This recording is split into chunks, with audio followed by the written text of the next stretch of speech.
Bob, c'est le visage du mal. Un monstre fourbe et méchant qui aime torturer les gens. Bob, it's pretty serious what we're talking about. I know it's very serious. I mean, if anyone who watches the news, it's scary. It really is. Ce que j'éprouve, je vais vous le dire. Je ne pardonnerai jamais à Bob Walden. Je le hais. Il aime faire ce qu'il fait. Ça lui procure du plaisir. Et c'est pas normal. Oh God! Okay, we're getting officers on the way out there, okay? Oh my God! Oh my God! Sur le tableau d'affichage, il y avait le portrait robot d'un homme. Je me suis dit, on dirait mon mari. Et je passais toutes mes nuits dans le même lit que cet homme. Ça m'a dégoûtée quand j'ai découvert que c'était lui. Et je me suis demandé comment j'ai pu être aussi aveugle.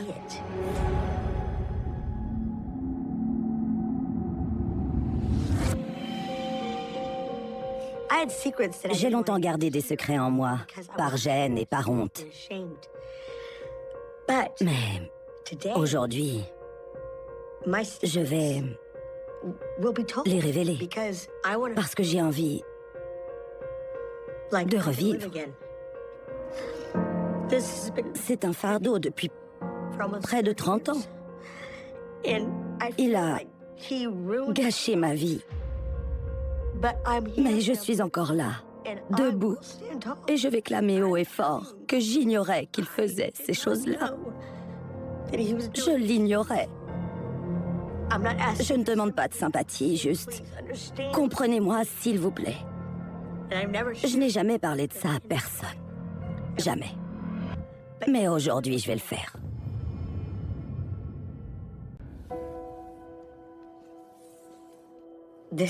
C'est une photo de moi à 15 ans, avec mon fils Andrew, juste avant que je rencontre Bob. Je suis tombée enceinte dès mon premier rapport. Je ne savais pas ce que je faisais. Mais quand je regardais mon fils, je l'aimais tellement que je voulais lui offrir ce qu'on appelle le rêve américain. Une maman, un papa et une maison. Et tout ce qu'il était censé avoir. Bob avait 21 ans quand je l'ai rencontré. Je vivais avec ma mère et j'avais 3 sœurs et un frère. Je me dirigeais vers la boîte aux lettres et il vivait avec ses parents dans le bâtiment adjacent. Au moment où je suis passée avec mon bébé dans les bras, il est sorti et il m'a adressé la parole. He's adorable. What's his name? Andrew. Il était dans l'armée de l'air. Alors je me suis dit, ça doit être un type bien. Hi, Andrew. J'ai remarqué qu'il était gentil avec Andrew. Et puis il était beau, extraverti, chaleureux et blagueur, bref, très attirant. You have a very pretty mom. J'étais honorée qu'il me remarque, et même qu'il me considère, malgré l'enfant que j'avais eu hors mariage, et qu'il me propose qu'on se voit. Maybe if you could get your mom to babysit one night, we could go do something? Yeah. Sure, that'd be great. J'étais très emballée, et j'avais toujours hâte de le revoir. C'était à mes yeux le père idéal pour mon fils, et le mari parfait pour moi. Je suis tombée amoureuse. Avec le recul, je sais maintenant qu'il cachait bien son jeu. Je crois qu'il m'a choisie parce que j'étais une jeune fille qui ne connaissait rien à la vie. Je suis tombée dans le piège.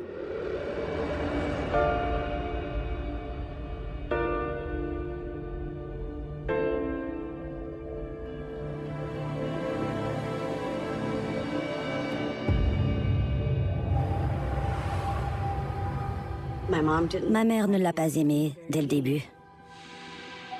Un jour, elle m'a surprise dans sa compagnie. Kathy, what are you doing out here? Elle me dit « Qu'est-ce que tu fais ?»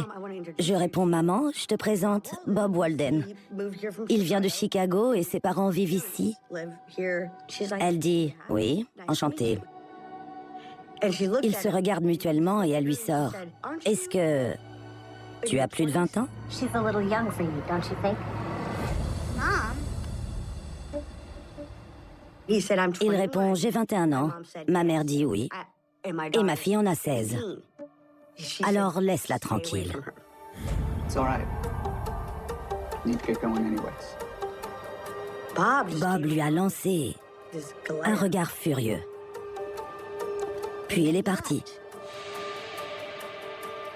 Ma mère m'a alors dit « Je ne veux pas que tu lui parles. Mom, what's wrong with you? I do not want you talking to him. » J'ai demandé « Pourquoi? C'est un type bien. Il a un bon fond. » Elle m'a répondu « Il y a du mauvais dans ses yeux. Ils sont mauvais. » Là, je lui ai dit « Maman, comment peux-tu dire ça? Tu ne le connais même pas. » Elle a dit qu'elle le sentait. You're crazy. Maintenant, je comprends. Je l'ai vu plus tard. Mais à l'époque, j'étais tellement subjuguée par cet homme que je n'ai pas entendu l'avertissement. Ma mère avait raison. Elle a dit qu'il y avait quelque chose dans ses yeux qui la mettait très mal à l'aise. Et c'était vrai. Un regard vide que j'ai commencé à repérer. Comme s'il s'en fichait de tout, comme s'il n'avait pas de conscience et qu'il pouvait tout faire. On se demande à quoi il pense. Les yeux rivés sur vous, c'est son regard.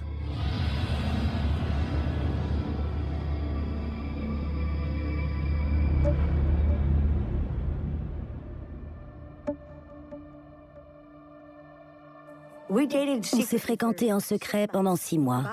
Puis il a dit « J'en ai marre des cachotteries. Tu te courbes devant ta mère. Tu dois être une femme forte. Tu dois lui tenir tête et lui annoncer que tu vas m'épouser. » J'ai dit « Quoi ?» Et il a dit « Veux-tu m'épouser ?» Bob m'a dit « Quand on sera mariés, t'auras plus à écouter ta mère. Tu m'écouteras moi. On formera une famille. Et on sera ensemble tout le temps. » Et ça me plaisait. Avec le recul, je sais ce qu'il faisait. Il m'a manipulée et m'a montée contre ma famille. J'ai épousé Robert Walden alors que j'avais 16 ans. Ma tante a convaincu ma mère de me laisser faire. Le jour du mariage, j'étais aux anges. J'avais l'impression d'être une princesse. C'était le mariage dont j'avais toujours rêvé. C'est moi et Bob, le jour de notre mariage.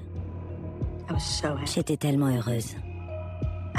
Je pensais être amoureuse, comme peut l'être une jeune fille de 16 ans. Maintenant que je sais toutes ces choses, que je regarde cette photo, je ne l'aime pas. Sachant ce qu'il est et ce qu'il a fait, ça me met en colère. Je déteste me voir l'embrasser sur cette photo. Je la déteste.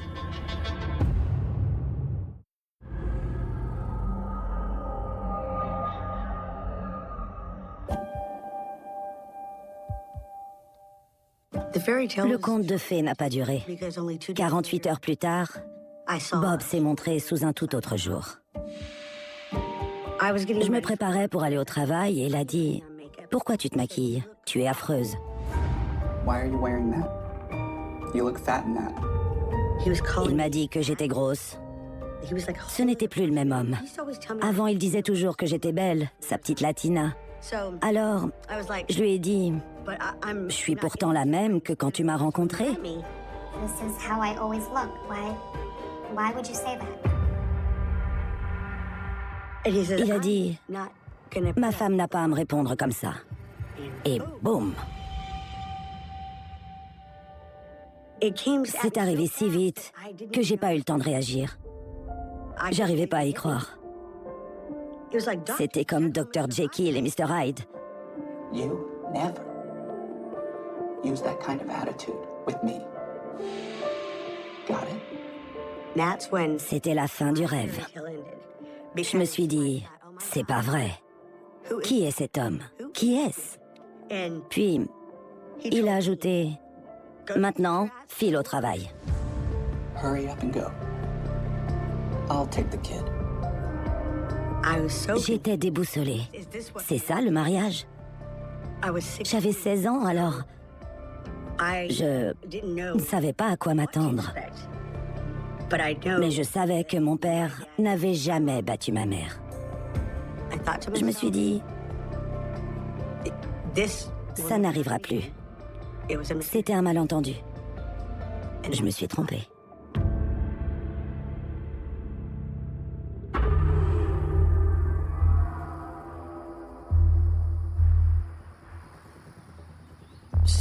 Très vite après le mariage, j'ai vu qu'il n'était plus le même.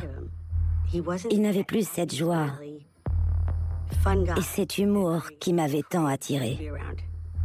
Il s'énervait pour rien. Thank you. Un jour, j'ai préparé une soupe pour le dîner, mais elle était trop chaude.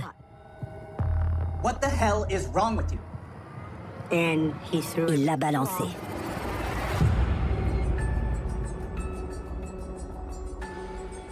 Il m'a ordonné de nettoyer.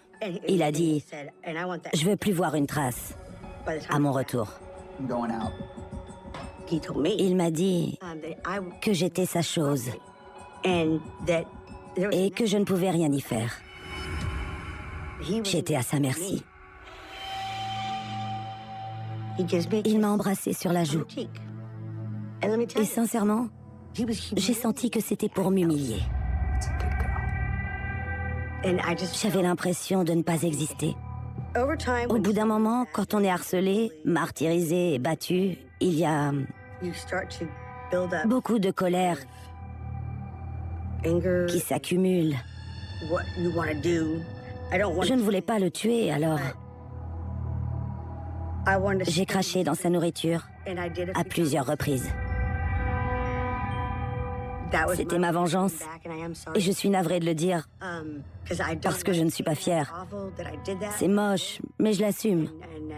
Et j'espère qu'il me regardera et qu'il m'entendra. C'était ma façon à moi, un peu puérile, de me venger de lui, en crachant dans sa soupe. À son retour, il était de nouveau tout gentil. Donc, il jouait avec moi. Je me suis demandé pourquoi il avait voulu m'épouser si c'était pour me traiter comme ça. Je ne comprenais pas ce qu'il se passait. There's no doubt in my mind you're going to be convicted of this. No doubt whatsoever. Okay? What I would look at is how do you feel about all this? Is there any remorse? Or is there continued denial? Why would I want to deny something I didn't do? Because you did. Okay, I'm glad you think so.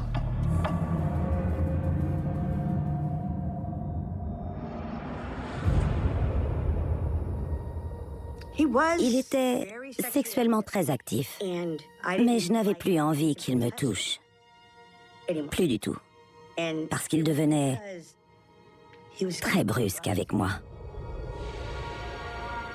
Il disait des choses ignobles et vulgaires, comme si j'étais une traînée ou je ne sais quoi d'autre. Je me sentais souillée, humiliée. You're a dirty girl, aren't you? Et il me demandait si j'aimais ça. Dans ces moments-là, je me disais, bon sang, il est répugnant. Please, not tonight. C'était si différent de ce que j'avais vécu au début. Il me forçait à le faire. Je n'avais pas le choix. Come on. Now. Quand on vous oblige à faire des choses et que vous savez que c'est mal, ou que ça fait mal, ou des choses dans ce genre, c'est toute votre personne qui s'efface. J'ai toujours trouvé ça écœurant. À aucun moment, je n'ai ressenti l'amour censé unir un mari et sa femme. J'avais l'impression d'être maltraitée à tous les niveaux. Mais je n'en ai parlé à personne. À personne jusqu'à aujourd'hui.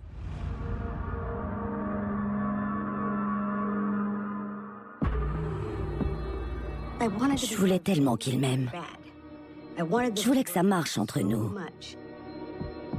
Que mon fils ait un père.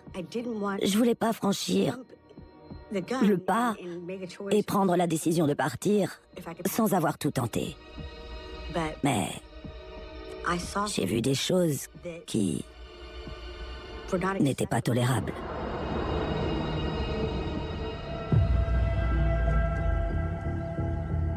Il me disait par exemple, je vais demander à ta petite sœur si elle veut faire un tour de moto avec moi.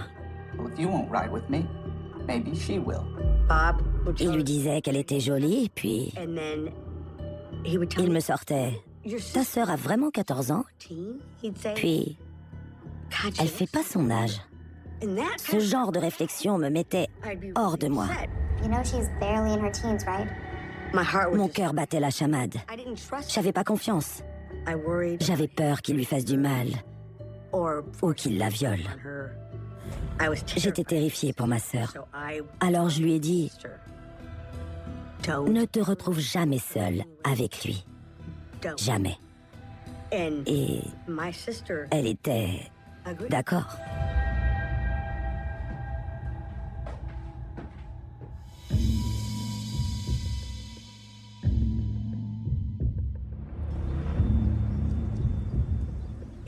Sa cousine était en ville et il voulait aller la voir avec les enfants. Brittany était encore tout bébé et je l'allaitais. Come on, let's go. Quand j'ai dit, je pense qu'elle devrait rester, je dois lui donner le sein, il s'est énervé contre moi. Why don't you want the kids to see her? That's not what I'm saying. Et là, il m'a donné un coup de poing. J'étais groggy. Il ne m'avait jamais porté un coup d'une telle violence. J'étais par terre et les coups pleuvaient sur moi.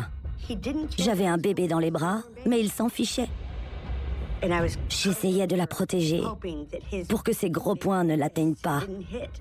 Et surtout, ne la tuent pas. Je pouvais rien faire. Je me suis dit que c'était peut-être la fin, qu'il pouvait me tuer. Et il aurait continué si notre voisine n'avait pas toqué à la porte. Là, il s'est arrêté. Don't say a word.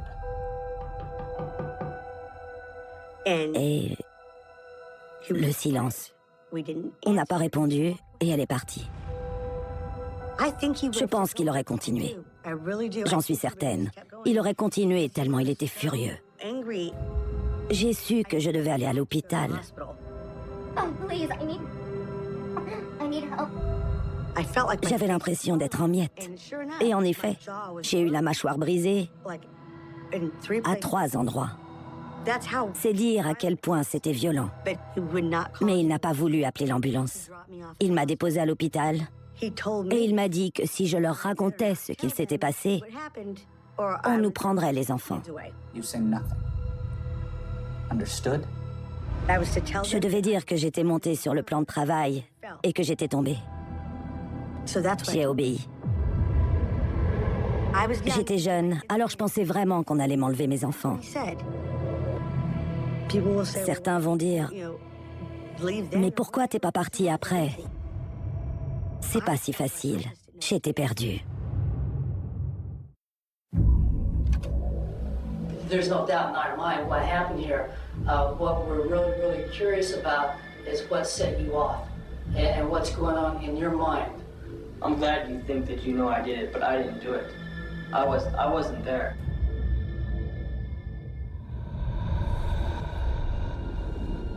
Sur cette photo, on est tous les deux à la piscine. À cette époque, je me cachais derrière mon sourire. La fille que vous voyez là peut donc sembler heureuse, mais ce n'était qu'une façade. Bob matait tout le temps d'autres femmes. J'avais l'impression de ne plus l'intéresser.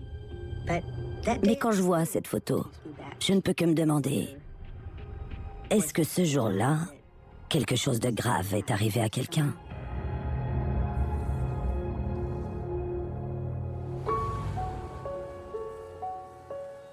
Avec Bob, on emmenait Andrew à la piscine chaque week-end. Un jour, une femme qui vivait dans la même résidence m'a fait une remarque concernant mon apparence et les vêtements que je portais alors que j'étais grosse et enceinte. C'était très blessant. Do you believe her?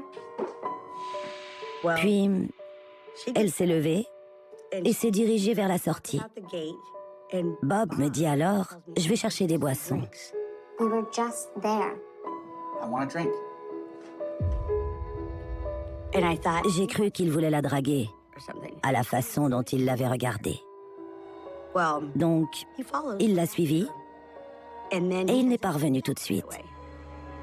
Alors, j'étais contrariée, car j'ai cru qu'ils avaient une liaison. Mais quand il est revenu, tout allait bien.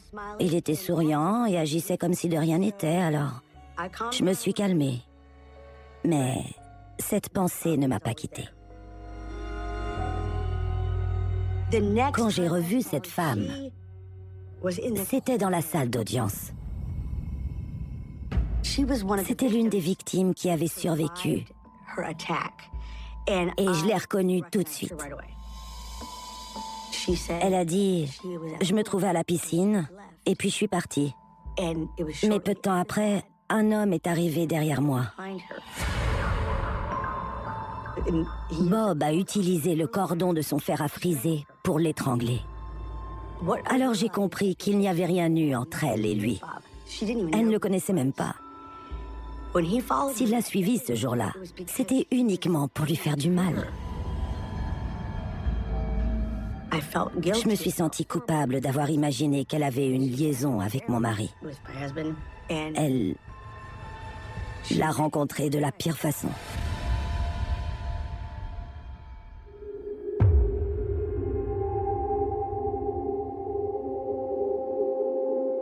Peu de temps après notre mariage, il a trouvé un travail dans le traitement des nuisibles. Il devait vérifier la présence de termites dans les maisons. I just got home from work when there was a knock. I opened the door and he asked if he could check my pipes and I said, well, what's the matter?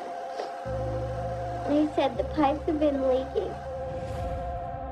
Pour chercher s'il y a des termites, il faut souvent aller sous les maisons.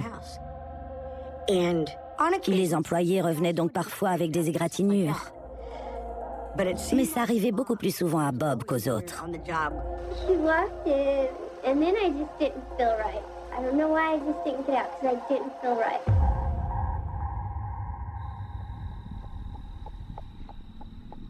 Il revenait avec des griffures, notamment dans le dos, et avec des coupures sur les mains. And I started to walk towards the door and he grabbed me from behind, put his hand over my mouth. C'était un jour comme les autres. Sauf que quand il a franchi la porte, j'ai vu sa chemise complètement déchirée. That's a pretty big rip. Is everything okay? Yes. Just clumsy is all. Il a dit qu'il s'était accroché à un clou sous une maison. He had his hand over my mouth, and I was just trying to get his hand off my mouth. And he just kept squeezing tighter and tighter. Ça ne collait pas. Vu comment c'était déchiré, on aurait dit que quelqu'un l'avait attrapé par devant et tiré vers le bas.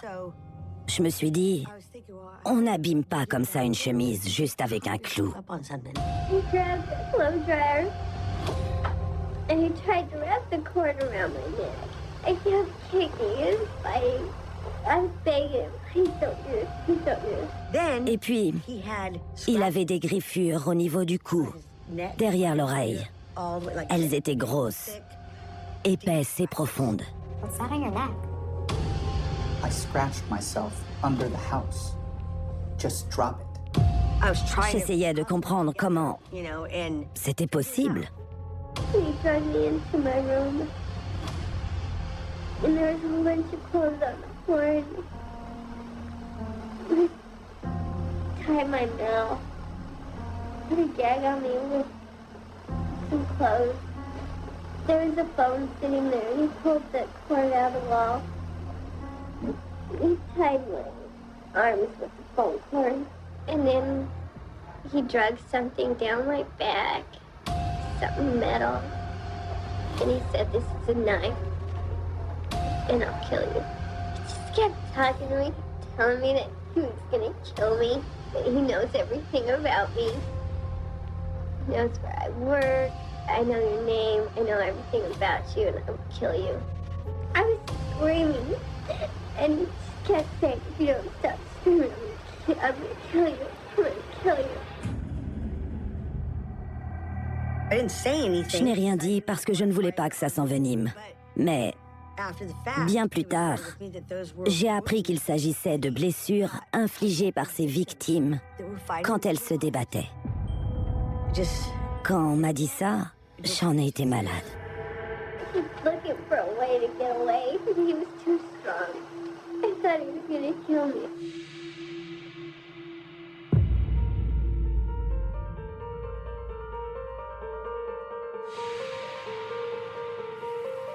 J'ai été embauchée dans son entreprise. Il voulait qu'on travaille ensemble. Alors j'ai dit d'accord. Je travaillais au bureau, donc j'avais accès à la pointeuse. Et je n'ai rien soupçonné quand il m'a demandé de pointer à sa place. Hi, this is Kathy. Il m'appelait pour me dire « Je suis coincé dans les bouchons. Je serai là dans un quart d'heure. Pointe pour moi, s'il te plaît. » Ok? Pas de problème. Même chose pour le midi ou la fin de journée. Pointe pour moi, je vais chercher les enfants. Ou je fais une course, on se retrouve à la maison. J'en ai pour 10 minutes. D'accord. Yeah, okay, I'll be here. On n'était pas censé pointer pour quelqu'un d'autre. Et je n'aimais pas enfreindre le règlement. Mais on était mariés. Alors, je le faisais chaque fois qu'il me le demandait. Puis, c'est arrivé de plus en plus souvent. Et il ne respectait même plus les délais qu'il me donnait. Alors que tout le monde était parti, je l'attendais parfois jusqu'à 19 ou 20 heures. J'ai compris plus tard que j'étais son alibi. En fait, il était en train de commettre ses crimes, mais officiellement, il travaillait. Et c'est moi qui pointais ses entrées et sorties, sans vraiment me rendre compte de ce que je faisais. Il se servait de moi.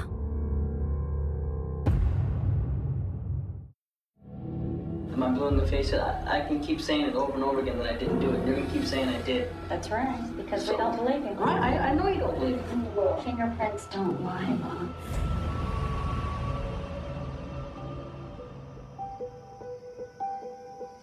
Pendant notre mariage, il y avait certaines choses qui m'étaient interdites, notamment son fauteuil inclinable. Je ne devais pas m'y asseoir, ni même le toucher, le nettoyer, le dépoussiérer, rien.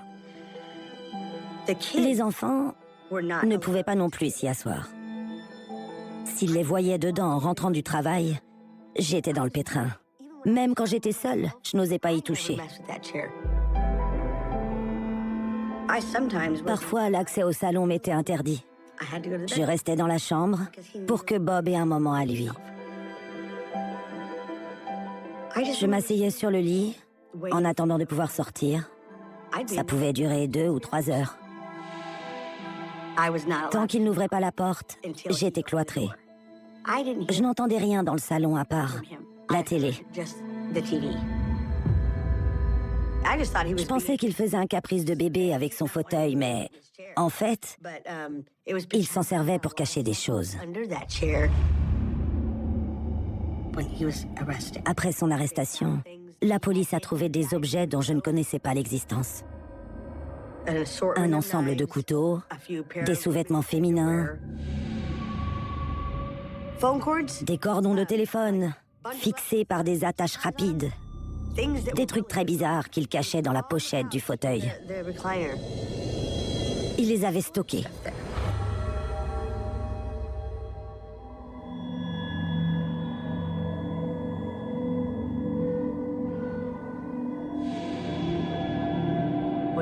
Quand on a commencé à entendre parler d'un violeur en série, notre communauté a été terrifiée. Alors quand les meurtres ont commencé, ça a été encore pire. Ce jour-là, en rentrant à la maison, je sortais des affaires de la voiture. On avait commandé une pizza et il y avait une activité intense dans la rue. Des gyrophares, une ambulance, des policiers. Je me suis avancée pour essayer d'en savoir un peu plus. Bob était à côté de moi. Je lui ai dit, qu'est-ce qui se passe? What do you think that is? Must be something awful. Il a dit, ça doit être très grave. Hello, this is the police. Listen to me. What's going on? I just came home from work and my wife is on the bedroom floor with blood all over her face and a lamp cut around her neck. Okay, we're getting an officer right out there. Stay on the phone with me, okay? Il se tenait là avec la boîte en carton et un bout de pizza qu'il mangeait en regardant la scène. Il mangeait sa pizza comme d'habitude, comme si de rien n'était. Puis, on a appris qu'il y avait eu une agression. I don't know if she's breathing or not. It looks like she was raped. She's in the bedroom, on the floor. There's blood all over. Oh, God. Oh, God. Les voisins commencent à sortir dans la rue, intrigués par toute cette agitation. Et Bob mangeait sa pizza calmement. Puis il m'a dit, viens, on rentre. It's getting cold. Oh, God.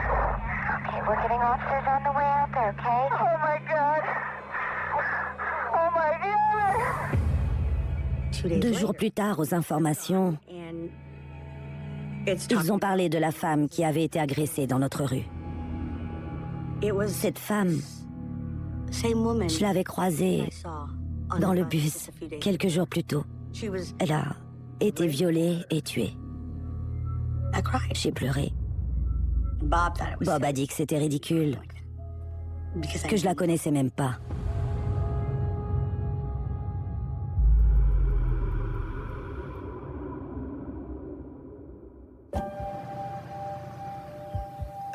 Dans la laverie, j'ai inséré mon linge et sur le plateau d'affichage, il y avait le portrait robot d'un homme. Quand je l'ai vu, je me suis dit, on dirait mon mari. Les yeux en forme d'amande et tout le reste. Bob avait des traits particuliers. C'était lui. Je suis restée là, devant le panneau. Et je me suis dit, je ne sais pas quoi faire. C'est le portrait robot.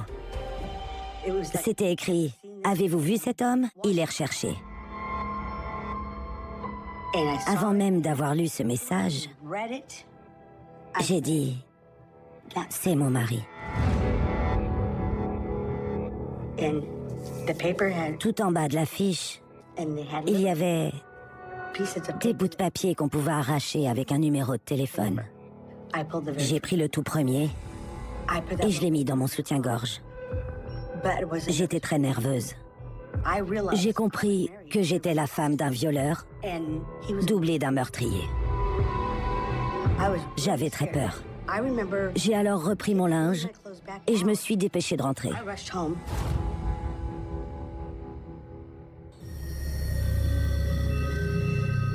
Quand je suis arrivée, Bob était là. Thought you were at the laundromat. I was.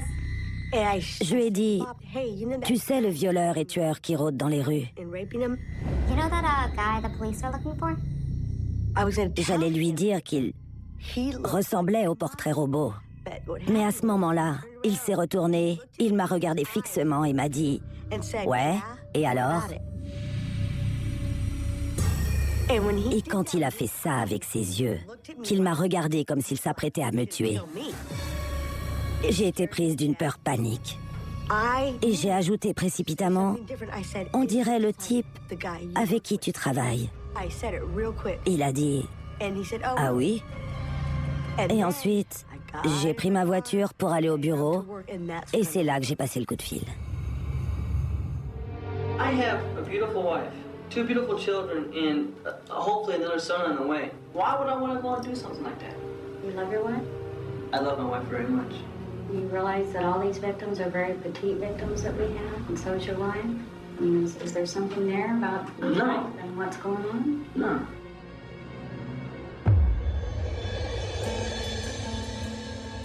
Après avoir vu le portrait robot, je suis allée travailler. Et j'ai fait le numéro. Mais je n'y arrivais pas. J'ai raccroché. Je voulais le faire, mais j'étais nerveuse. J'avais peur à l'idée qu'il sache que ça venait de moi. Finalement, j'ai rassemblé mon courage et j'ai réussi à faire le numéro en entier. Quand quelqu'un a décroché, j'ai eu un petit blocage.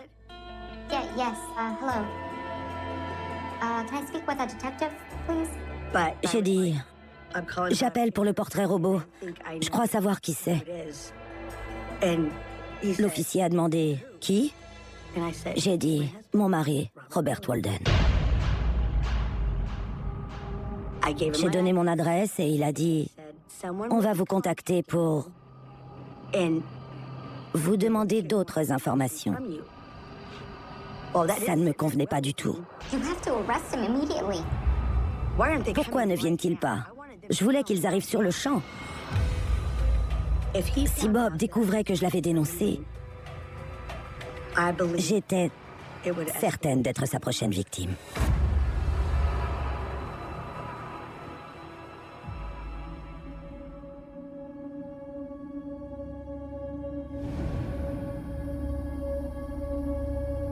Cette nuit-là, je n'ai pas dormi avec Bob, mais sur le canapé.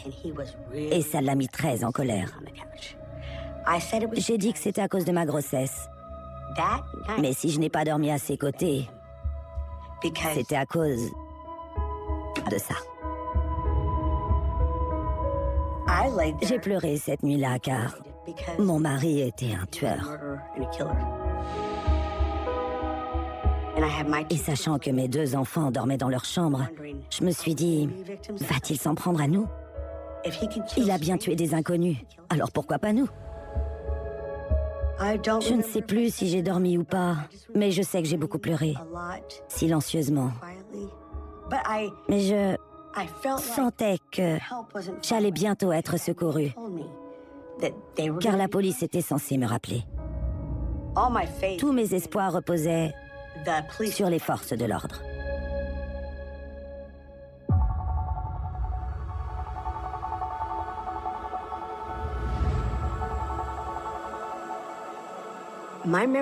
Voilà ce dont je me souviens. On revenait du cinéma.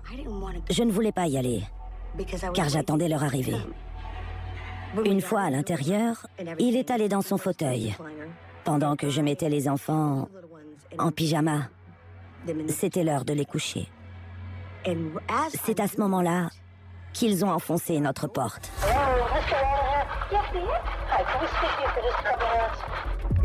C'était fulgurant. J'ai levé les yeux et j'ai vu Bob par terre.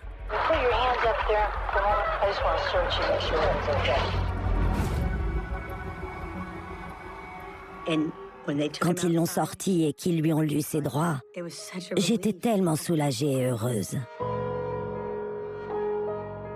J'étais enfin débarrassée de l'horrible monstre de ma vie. On était enfin en sécurité.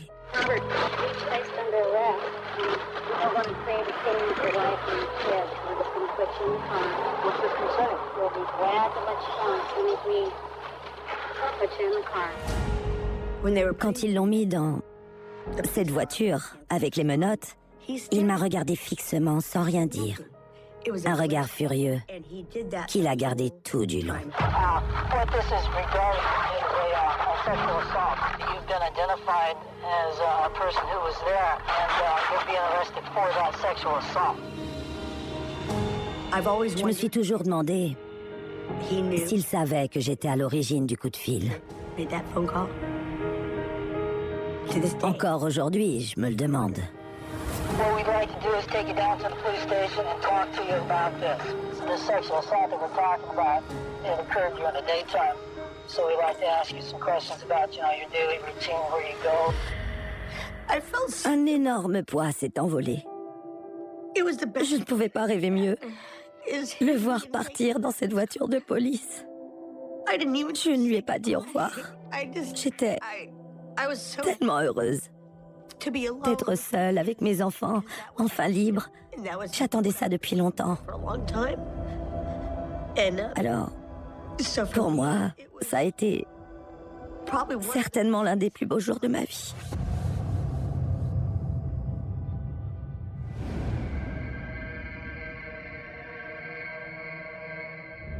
You tell me how we found your fingerprints at two different scenes. One a murder scene. You tell me how we have your fingerprints at that scene. I don't know. You guys are the experts. You tell me, because I wasn't there. How can your fingerprints be in those two places? Don't ask me. But I wasn't there. You can say it all you want, but I wasn't there. But I never sexually assaulted anybody. I never murdered anybody. Wait. They did some bad things, and what I'm looking for is a tinge of remorse, and I don't see anything. To me, that's your only hope right now, is to show some kind of remorse. And you're not doing it.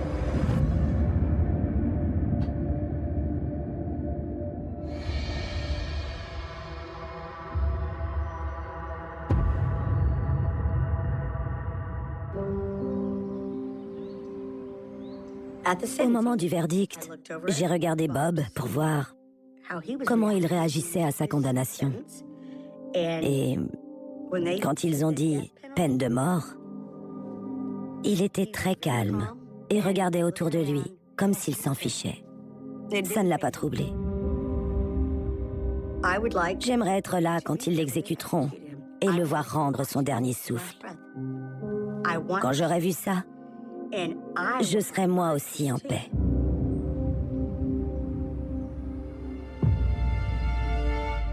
Bob Walden est un monstre qui mérite d'être puni pour le mal qu'il a fait aux gens. Je ne ressens aucune tristesse ni aucune culpabilité d'éprouver de tels sentiments envers Bob Walden. Je voudrais tourner la page. J'ai tellement de bonnes raisons de passer à autre chose. Quand je pense que c'était mon mari, je me demande comment j'ai pu être aussi aveugle. J'ignorais à quoi pouvait ressembler un tueur, mais il était sous mes yeux, c'était mon mari. La sonnerie du téléphone retentit dans la maison comme une déchirure nette, presque violente, dans une soirée pourtant ordinaire. Rien ne laissait présager que ces sons précis allaient marquer la frontière invisible entre un avant et un après. La lumière déclinait doucement à travers les fenêtres. La journée touchait à sa fin. Et l'air était encore chargé de cette tranquillité familière qui accompagne les routines partagées. Le téléphone vibra une seconde de fois. Insistant, comme s'il refusait d'être ignoré. Asterisk, asterisk, Ray Rivera, asterisk, asterisk, décrocha. Jusqu'à atteindre présence durant plus tard que la change à cet instant. Pas de manière spectaculaire, pas comme dans les films. Rien d'aussi évident. C'était plus subtil. Une tension dans les épaules, un silence un peu trop long avant de répondre. Puis quelques mots rapides, murmures. Comme s'il ne voulait pas être entendu. Quand l'appel se termina, il resta immobile un court instant, le téléphone toujours à la main, les yeux fixés dans le vide. Quelque chose venait de se produire. Quelque chose qu'il n'expliqua pas. Il sourit pourtant. Un sourire bref, mécanique. Destin rassura, il dit qu'il devait sortir. Casey serait rapide, une affaire de travail. Rien d'important. Il attrapa ses clés avec une hâte inhabituelle. Comme si rester une seconde de plus devenait insupportable. La porte se referma derrière lui avec un bruit sec. Définitif, que personne ne remarque vraiment sur le moment. C'est souvent ainsi que commencent les histoires que l'on ne comprend que trop tard, pas par un cri, ni par une scène dramatique, mais par un geste banal. Une explication vague, une absence de questions. Il n'y avait aucune raison de s'inquiéter. Ray était connu pour son énergie. Pour cette fois qu'il avait de se lancer dans de nouveaux projets avec une passion presque naïve, il écrivait. Rêvait, parler d'avenir. Il avait des idées plein la tête, des scénarios à finir. Des plans qu'il dessinait avec enthousiasme. Sa vie n'avait rien de fragile. Elle semblait pleine, dense. Ancrée dans le présent et tournée vers demain, portante. Ce soir-là, quelque chose le précède. La voiture démarra. Les phares découperont brièvement la rue avant de disparaître au coin. La maison retrouva son calme, mais si comme état trompeur. Il s'agissait d'un silence provisoire, de ceux qui précédent les absences prolongées. Les heures passeront, d'abord sans inquiétude. Puis avec cette sensation diffuse, difficile à définir. Que quelque chose clochait, le téléphone resta muet. Aucun message, aucun appel. La nuit s'installa complètement, lourde, opaque, et quand le matin arriva sans lui. L'ordinaire cède à la place une angoisse plus tangible, plus viscérale. Les premières recherches furent désordonnées, presque maladroites. Appels aux amis, aux collègues, aux lieux qu'il fréquentait habituellement, personne ne l'avait vu. Personne ne savait. Son nom glissait d'une conversation à l'autre. Laissant derrière lui une traînée d'incompréhension, Ray n'était pas du genre à disparaître. Il prévenait toujours, il expliquait. Il partageait. Cette absence n'était pas seulement inquiétante. Elle était incohérente, très vite.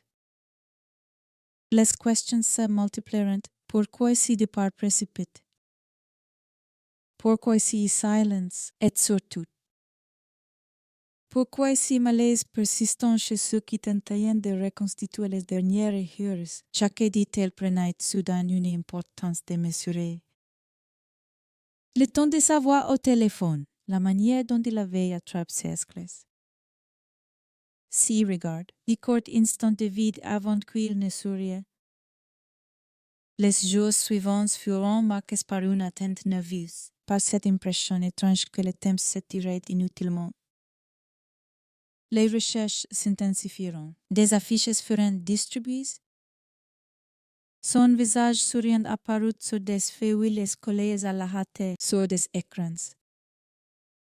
Dans des messages partagés avec l'espoir fragile que quelqu'un, quelque part, reconnaîtrait si regarde, mais plus le temps passait. Plus l'absence devenait pesante, presque physique. Puis vint la découverte. Le corps fut retrouvé dans un endroit qui, à lui seul, semblait refuser toute logique. Un lieu élégant, ancien, presque majestueux, au cœur de la ville. Un hôtel dont l'architecture racontait une autre époque, avec ses lignes imposantes. Ses balcons, ses hauteurs vertigineuses. Rien, absolument rien, ne préparait à l'idée qu'elle se trouvait là. On parle d'abord d'une chute, d'un accident. Puis, très vite, le mot se glissa dans les conversations. Freud, tranchant. Suicide, une explication simple. Presque confortable dans sa brutalité, parce qu'elle permettait de fermer la porte aux questions trop complexes. Mais ceux qui connaissaient auront immédiatement du mal à accepter cette version. Elle ne correspondait pas à l'homme qu'ils avaient connu. Elle ne collait pas avec ses projets et ses rêves. Son énergie récente, le plus troublante. Cependant, ne résidait pas seulement dans l'endroit où il avait été retrouvé, mais dans la manière dont les faits semblants refusèrent de s'assembler. La scène ne racontait pas une histoire claire. Elle murmurait plutôt une série de contradictions, comme un puzzle auquel il manquerait des pièces essentielles. Au fil des heures, des détails commencèrent à émerger, chacun ajoutant une couche supplémentaire d'inconfort, la distance, la hauteur, l'absence de témoins. Tout semblait à la fois trop net et trop flou. Le corps était là, indéniablement, mais le chemin qui y menait restait invisible. Ce qui frappait le plus ceux qui tentaient de comprendre, et c'était cette sensation persistante que Ray avait été happé par quelque chose de plus grand que lui. Comme s'il avait répondu à un appel qui dépassait largement une simple urgence professionnelle, comme si ces derniers coups de téléphone avaient ouvert une porte qu'il n'aurait jamais dû franchir. Dans les jours qui suivirent, la ville continua de vivre. Indifferent, les passants marchant près de l'hôtel sans lever les yeux. Les voitures passaient, les conversations s'y poursuivaient. Les routines reprenaient leur place, mais pour ceux qui cherchaient des réponses. Chaque détail du décor devenait menaçant. Les façades semblaient cacher des secrets. Les fenêtres observaient en silence. Il y avait aussi ces sentiments étranges. Presque coupable de ne pas avoir su voir, de ne pas avoir posé les bonnes questions à temps, le départ précipité de Ray. Si Surya Force, cette explication vague, autant de signaux qui, rétrospectivement, prenaient une dimension tragique. On se demandait ce qui se serait passé si quelqu'un l'avait retenu. Ne serait qu'une minute de plus, mais le temps ne se réécrit pas. Il est seulement derrière lui des traces imparfaites, des souvenirs fragmentés et des ondes d'ombre qui résistent à toute tentative d'éclairage. C'est ce qui rendait cette histoire si dérangeante. Dès le début, ce n'était pas seulement la mort d'un homme, mais la sensation qu'elle n'était pas censée se produire ainsi, que quelque chose avait de réel. Silencieusement, sans témoin direct, sans éclat, comme une mécanique invisible qui aurait continué à fonctionner malgré l'erreur. Et au cœur de cette mécanique, il y avait ces derniers appels. Quelques secondes de conversation dont personne ne connaissait le contenu exact, mais qui semblaient contenir toute la clé du mystère. Qui avait appelé Ray Rivera, que lui avait-on dit? Était-ce une invitation, une urgence, une promesse ou une menace déguisée? Les réponses à ce stade n'existaient pas encore. Il n'y avait que des suppositions, des hypothèses fragiles, et cette certitude grandissante que l'histoire ne faisait que commencer. Le corps avait été retrouvé, mais Ray, en tant qu'homme, en tant qu'individu avec une histoire et une voix, commençait déjà à disparaître derrière les rapports, les procédures et les modes trop simples. Ce soir-là, quand le téléphone avait sonné, personne n'aurait pu imaginer que ce geste banal allait déclencher Une série d'événements dont les répercussions se feraient sentir des années plus tard. Personne n'aurait pu deviner que ce départ précipité deviendrait le point de départ d'une des affaires les plus troublantes, les plus inconfortables et les plus dérangeantes de ces dernières décennies. Et tandis que les questions s'accumulaient, une chose devenait lentement évidente. Ce qui était arrivé à Rivera ne se résumait pas à une chute. C'était une fracture. Une rupture nette dans le récit logique des choses, une absence qui refusait de se refermer. La porte s'était refermée derrière lui ce soir-là, et depuis, elle n'avait jamais cessé de grincer. Il y a des lieux qui imposent le silence avant même que l'on y pénètre. Des bâtiments dont la simple présence semble absorber le bruit, ralentir les pas. Forcer le regard à s'y lever. L'hôtel se dressait ainsi au cœur de la ville. Massif, ancien. Presque hors du temps, sa façade racontait une histoire qui n'avait rien à voir avec celle que l'on s'apprêtait à lui associer. Un lieu de passagers, de soirées élégantes autrefois. De vies entremêlées puis oubliées, rien qui évoquait la fin brutale d'un homme. Pourtant, c'est là que tout convergeait désormais. Quand le nom de Rivera fut associé à cet hôtel, quelque chose se brisa dans la logique de ceux qui tentaient de comprendre. Il n'y avait aucun lien évident, aucun rendez-vous connu. Aucun séjour réserve. L'endroit ne faisait pas partie de ses habitudes. Il surgissait dans l'histoire comme un décor imposé de force, une pièce rapportée qui ne s'emboîtait pas. L'hôtel dominait les rues alentours. De là-haut, la ville semblait plus petite, plus docile. Les fenêtres s'offraient des angles vertigineux, les toits dessinaient des lignes irrégulières. Et l'air semblait différent, plus dense, plus lourd. Ce n'était pas un lieu neutre. Il exerçait une forme de pression silencieuse sur ceux qui s'en approchaient, comme si ces mots retenaient quelque chose. Lorsque l'on parle d'une chute, beaucoup imagineraient immédiatement un signe simple, presque évident, un homme au sommet. Un pas de trop, le vide.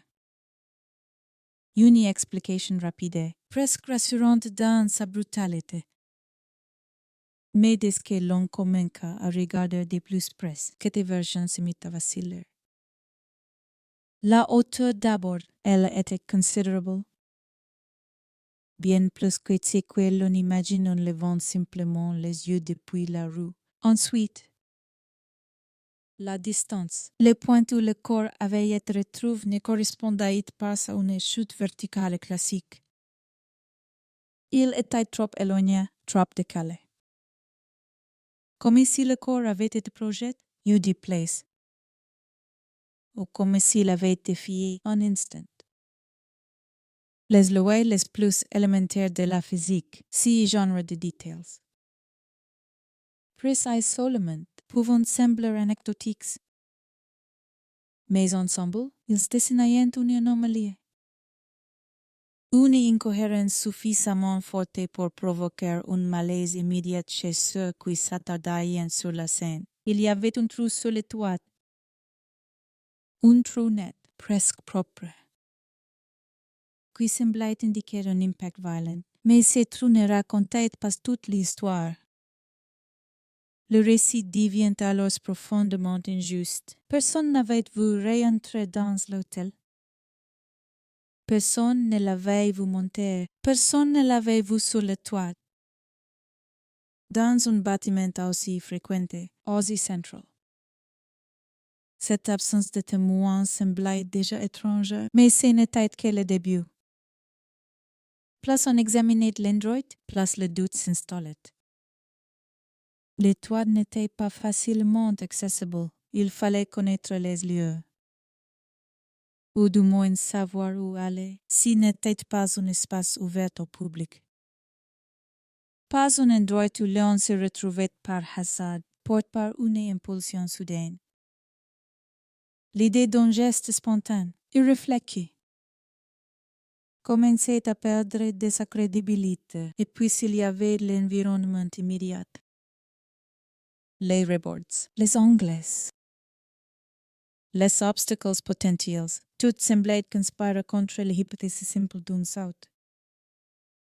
Pour atteindre le point exact où le corps avait été retrouvé, il aurait fallu un élan précis. Presque calcul, une trajectoire improbable. Rien qui corresponde à un moment de désespoir confus ou de perte de contrôle. Le constat ne produisit pas immédiatement de révolte ou de scandale. Il engendre quelque chose de plus insidieux, un inconfort diffus, une gêne intellectuelle. Cette sensation désagréable que l'on ressent lorsque la version officielle s'installe trop vite, avant même que les questions n'aient eu le temps de naître, à mesure que les informations filtraient. L'hôtel cessait d'être un simple décor. Il devenait un acteur silencieux de l'histoire. Chaque étage, chaque couloir, chaque accès possible était scruté. Imagine, reconstruit mentalement, les hypothèses se multipliant, sans jamais s'accorder parfaitement. Certains parlant d'une errance nocturne, d'autres évoquant une confusion mentale, mais si ces explications semblaient implacables, artificielles, elles tentaient de combler un vide sans réellement s'y confronter. Le bâtiment, lui, restait muet. Il n'offrait aucune réponse claire. Seulement des ombres et des Anglais morts, et qui troublaient profondément ceux qui connaissaient André. C'était le cas entre l'homme et le lieu. Il n'y avait rien. Dans sa personnalité récente, dans SES Projects, dans son comportement, qu'il est relié naturellement à cet endroit, l'hôtel ne faisait pas partie de son récit. Et pourtant, il en devenait soudain le centre à l'extérieur. La ville continuait de respirer, inconsciente du drame silencieux qui se jouait à l'intérieur de ces bâtiments. Les passants passant devant l'entrée sans lever les yeux, les taxis s'arrêtant, repartant, le quotidien poursuivait sa trajectoire indifférente. Cette normalité renforçait le sentiment d'irréalité à l'intérieur. En revanche, tout semblait figé. Chaque détail prenait une importance excessive. La position exacte du corps, la structure du toit, les distances mesurées, remesurées, comprises. Rien ne s'alignait parfaitement. Et lorsque rien ne s'aligne, l'esprit humain cherchait une issue, parfois au détriment de la vérité. C'est ainsi que l'idée du suicide s'impose progressivement, non pas parce qu'elle expliquait tout, mais parce qu'elle permettait de clore le dossier. Elle offrait une fin, une conclusion administrative, une manière de ranger l'affaire dans une catégorie connue. Maîtrisée, presque confortable. Mais cette conclusion laissait derrière elle un goût amer. Elle ne dissipait pas les ondes d'ombre. Elle les recouvrait simplement d'un vernis officiel. Et sous ce vernis, les questions continuaient de fermenter. Pourquoi cet hôtel? Pourquoi si étroite? Pourquoi cette trajectoire improbable? Pourquoi l'absence totale de témoins dans un lieu aussi exposé? Chaque pourquoi s'ajoutait au précédent, formant une chaîne de doutes de plus en plus difficiles à ignorer pour ceux qui observaient la scène avec un regard extérieur. L'histoire commençait à prendre une tournure presque abstraite. On parlait de mètres, d'angles, de probabilités. Mais pour ceux qui étaient émotionnellement impliqués, l'hôtel devenait un symbole. Que lui donnait droit où la logique s'était dissoute, où la réalité semblait avoir glissé hors de son cadre habituel. Ce n'était plus seulement la question de savoir comment Ray était mort, c'était la question de savoir comment il avait pu se retrouver là. Dans ce lieu précis, à ce moment précis, sans que personne ne semble capable de retracer le chemin qui les avait conduits, l'hôtel continuait de se dresser. Impassable, témoigne-moi d'une histoire qu'il ne raconterait jamais. Ces murs ne portaient aucune inscription, aucun avis. Ils se contentaient d'exister, massifs, indifferents, comme s'ils savaient que. Tôt ou tard, les versions humaines finiraient par se contredire d'elles-mêmes. Et plus les jours passaient, plus une certitude étrange s'installait. Ce bâtiment n'était pas seulement le lieu où le corps avait été retrouvé, il était le point de rupture. L'endroit où la réalité avait cessé d'être simple, où les explications rapides avaient commencé à se fissurer. La chute, si chute il y avait Dieu, ne racontait pas toute l'histoire, elle n'en était peut-être même pas le cours. Elle ressemblait davantage à une conséquence qu'à une cause, un événement final. Visible, brutal, mais déconnecté de ce qui l'avait précédé, en observant l'hôtel. En levant les yeux vers ces hauteurs, une pensée revenait sans cesser. Insistante, presque obsédante. Pour comprendre ce qui était arrivé à Ray Rivera, il ne suffisait pas de regarder vers le bas. Il fallait comprendre ce qui l'avait conduit à monter. Le corps fut découvert à un endroit où l'on ne cherchait pas vraiment. Après des jours d'errance, d'absence repensée et de pistes qui s'épuisaient les unes après les autres. L'espoir s'était déplacé vers des zones floues, presque abstraites. On ne savait pas exactement ce que l'on espérait trouver, un signe de vie. Une erreur, ou simplement quelque chose qui permettrait de mettre un mot définitif sur l'absence. Lorsque la nouvelle arriva, elle ne provoqua pas immédiatement de cris ni de scènes spectaculaires. Elle s'imposa avec une lourdeur sourde, comme un poète que l'on dépose sur la poitrine sans prévenir. Le corps de * Ray Rivera * était là, et pourtant, d'une certaine manière, il ne l'était pas vraiment. Il reposait dans un espace étroit, encaissé, presque caché, un endroit que l'on pouvait longer sans y prêter attention. Tant il semblait appartenir à la structure même du bâtiment, rien ne signalait immédiatement la violence de qui s'était produite. Pas de sang visible depuis l'extérieur, pas de scène chaotique. Seulement une présence incongrue, un corps humain là où il n'aurait jamais dû se trouver. Les premiers regards portés sur lui furent hésitants, comme si ceux qui s'en approchaient craignaient que la réalité se dérobe à nouveau.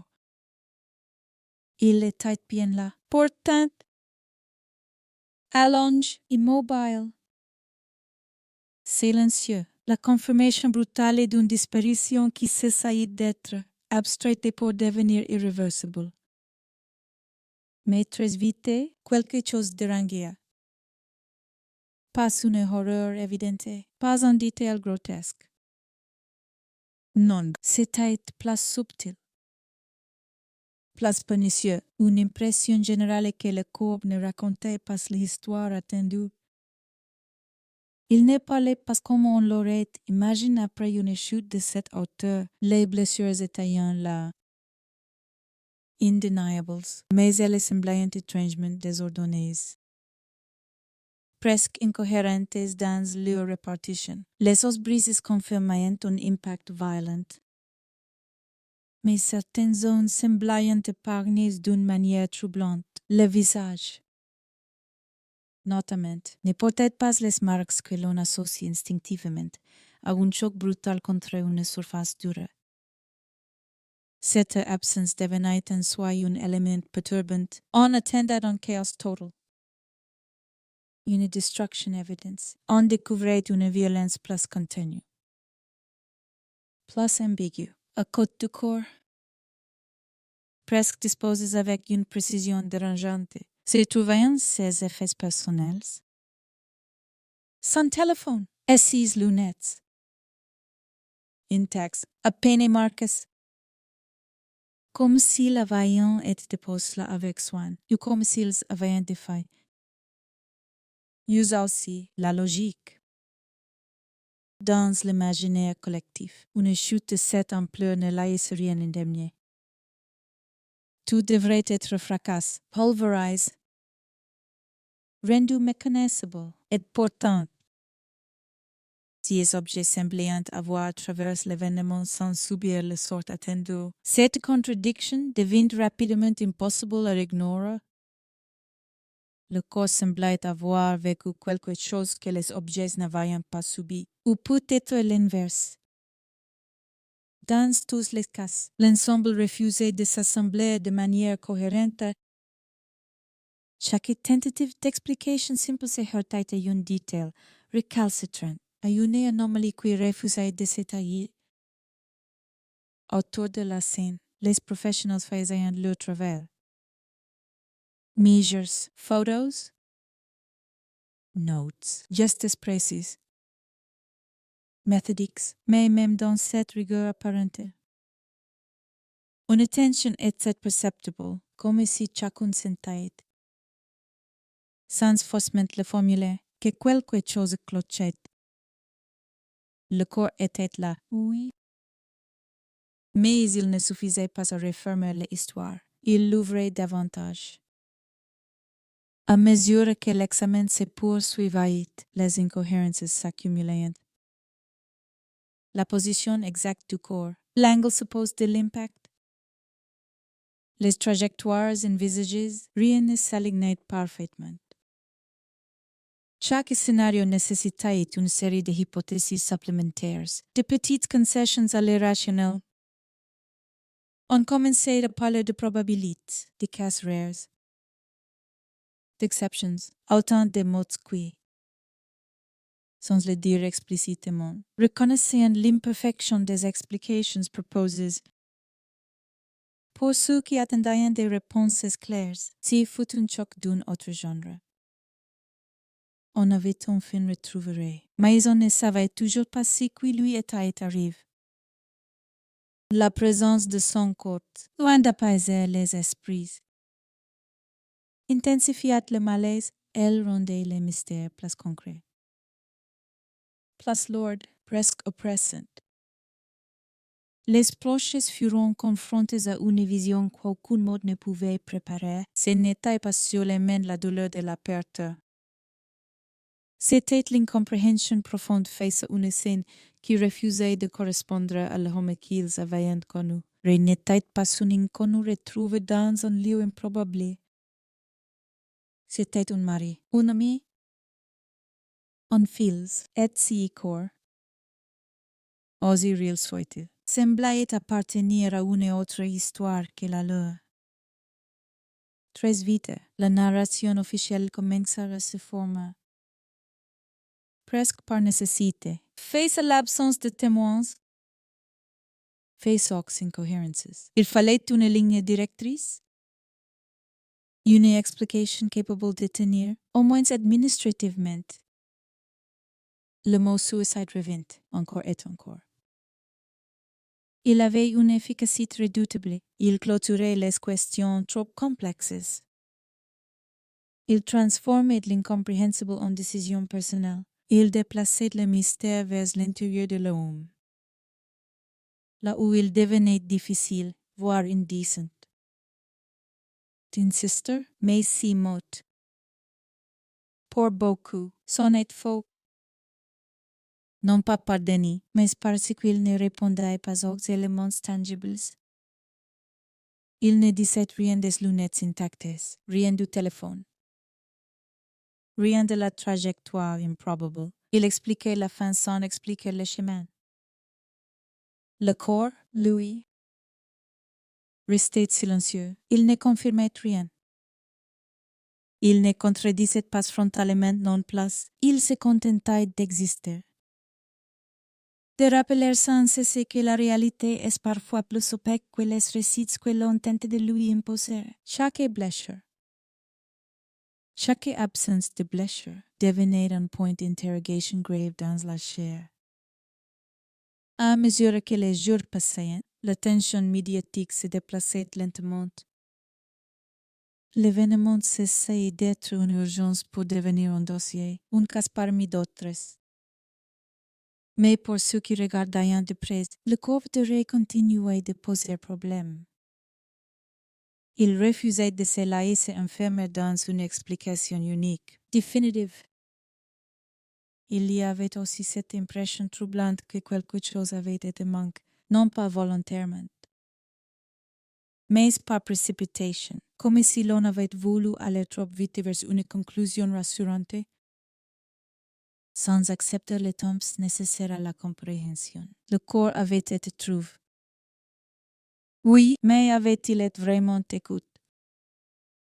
Dans les discussions privées, les hypothèses se faisaient place audacieuses, place sombres. On parlait de mise en scène, de déplacement, de chute provoquée, des idées que l'on n'osait pas formuler officiellement, tant elles semblaient lourdes de conséquences. Pourtant, elles circulaient, souterraines, alimentées par chaque détail inexplicable, qui rendaient la situation encore plus dérangeante. C'était le contraste entre la violence supposée de l'événement et la relative propreté de la scène. Rien ne criait l'horreur, rien ne hurlait l'accident. Tout semblait figé dans une neutralité inquiétante, comme si la mort avait eu lieu ailleurs. Et autrement, le corps devenait alors un symbole. Celui d'une vérité partielle, d'un fragment visible d'une histoire beaucoup plus vaste et beaucoup plus obscure. Il était la preuve que quelque chose s'était produit, mais pas la preuve de la manière dont cela s'était produit. Et plus le temps passait, plus une idée s'imposait, lentement, douloureusement. Retrouver un corps ne signifiait pas toujours retrouver la vérité, parfois. Cela ne fait que déplacer le mystère, le rendre plus dense, plus difficile à ignorer. Ray Rivera avait disparu. On l'avait retrouvé, mais entre ces deux points, il y avait un vide que ni les rapports, ni les hypothèses, ni les mots simples ne parvenaient à combler. Le corps était là, immobile, silencieux, et pourtant, il continuait de poser des questions. Des questions que personne, assistait, ne semblait prêt à affronter pleinement. Le papier était plié avec soin, comme si l'on avait voulu qu'il tienne dans un espace précis, discret. Presque secret, il ne se trouvait pas là où l'on aurait naturellement cherché une explication. Pas sur un bureau, pas en évidence. Il était caché, scotché derrière l'ordinateur, comme une pensée que l'on n'ose pas laisser à l'air libre quand on le découvrit. S'il n'y fut pas avec le soulagement de ceux qui espéraient enfin comprendre, mais avec une appréhension sourde. Certains objets portant en eux une promesse trop lourde. Celui-ci semblait murmurer qu'il ne ferait qu'aggraver le trouble. La note appartenait à astérisque Ray Rivera, astérisque, aux Des Moines. C'est ce que l'on affirma immédiatement. L'écriture lui ressemblait. Les mots étaient les siens, mais le sens, lui, se dérobait. À première vue, le texte n'avait rien d'un message d'adieu classique. Pas de regrets clairement formulés, pas de remerciements appuyés. pas d'excuses, rien qui ressemble à ce que l'on attend. Presque inconsciemment, d'une dernière parole. Au lieu de cela, il y avait une accumulation étrange de phrases, de references, de noms propres, des films, des concepts, des entreprises, des fragments de pensées qui semblaient flotter sans point d'ancrage évident. La lecture provoquait une sensation inconfortable, comme si l'on pénétrait dans l'esprit de quelqu'un sans y être invité. Chaque ligne donnait l'impression d'être incomplète, ou peut-être volontairement codée. Les mots semblaient se répondre sans se rejoindre, en passant d'une idée à une autre sans transition claire. Comme dans un rêve trop lucide pour être innocent, très vite, deux interpretations s'affronteront. La première, la plus simple, parlait de délire. Une dérive mentale, une confusion progressive qui aurait culminé dans un acte irrémédiable. Cette version avait l'avantage d'expliquer sans trop expliquer. Elle transformait la complexité du texte en symptôme. Et le mystère en conséquence, elle permettait, encore une fois, de refermer la porte. La seconde interprétation était plus dérangeante. Elle suggérait que le texte n'était pas incohérent, mais script, que réécrivait pour quelqu'un, ou contre quelqu'un, que les références n'étaient pas choisies au hasard, mais faisaient partie d'un langage partage, d'un code implicite. Dans cette lecture, la note cessait d'être un simple document personnel pour devenir un message à plusieurs niveaux. Ce qui frappait le plus, c'était l'absence totale de peur dans les mots. Aucune panique apparente, aucun appel à l'aide. Le ton était presque pause, parfois même assuré, comme si l'auteur écrivait depuis un endroit où la peur n'avait plus prise. Cette sérénité apparente entrait en contradiction, directe avec l'idée d'un geste désespéré et impulsif. À mesure que la note était analysée, disséquée, commentée, elle gagnait en pouvoir. Chaque personne y projetait ses propres hypothèses, ses propres inquiétudes. Certains y voyaient une fascination pour des sociétés secrètes, des cercles fermés, des structures de pouvoir invisibles. D'autres y lisaient simplement l'esprit créatif d'un homme passionné de récits complexes, incapable de compartimenter totalement sa fiction et sa réalité. Mais une question persistait. Obstinée. Pourquoi cacher ces textes? S'il s'agissait d'un simple exercice d'écriture, pourquoi le dissimuler avec autant de précautions? Et s'il s'agissait d'un message important, pourquoi le rendre si difficile à comprendre? Le geste même de cacher la note semblait indiquer une intention, pas nécessairement malveillante. Mais consciente, le malaise s'intensifia lorsqu'on réalisa que la note avait été imprimée en 3 petits caractères. Comme pour contenir le maximum d'informations sur le minimum d'espace, un choix étrange. Presque obsessionnel, rien n'avait été laissé au hasard. Chaque ligne semblait calculée, compressée, contrôlée. Si le souci du détail contrastait violemment avec l'idée d'un esprit en plein chaos. Dans les discussions privées, la note devenait un point de fracture. Ceux qui acceptaient la version officielle y voyaient la preuve d'une instabilité mentale. Ceux qui doutaient y trouvaient, au contraire, la confirmation qu'elle était plongée dans quelque chose de plus vaste.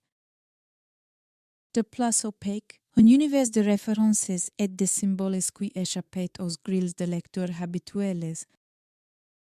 Ce qui rendait la situation encore plus troublante, qu'était l'absence de contexte clair. Personne ne pouvait dire avec certitude quand la note avait été écrite, était si récemment. Des semaines auparavant, était-il là directement à sa disparition. Il s'agissait d'un document ancien, réinterprété à la lumière des événements. Chaque hypothèse ouvrait une nouvelle chambre de doutes, plus le texte était relu. Plus il semblait résister à toute tentative de simplification. Il ne se livrait pas. Il n'offrait pas de clé évidente. Il restait là, figé sur le papier, comme une énigme volontairement laissée incomplète.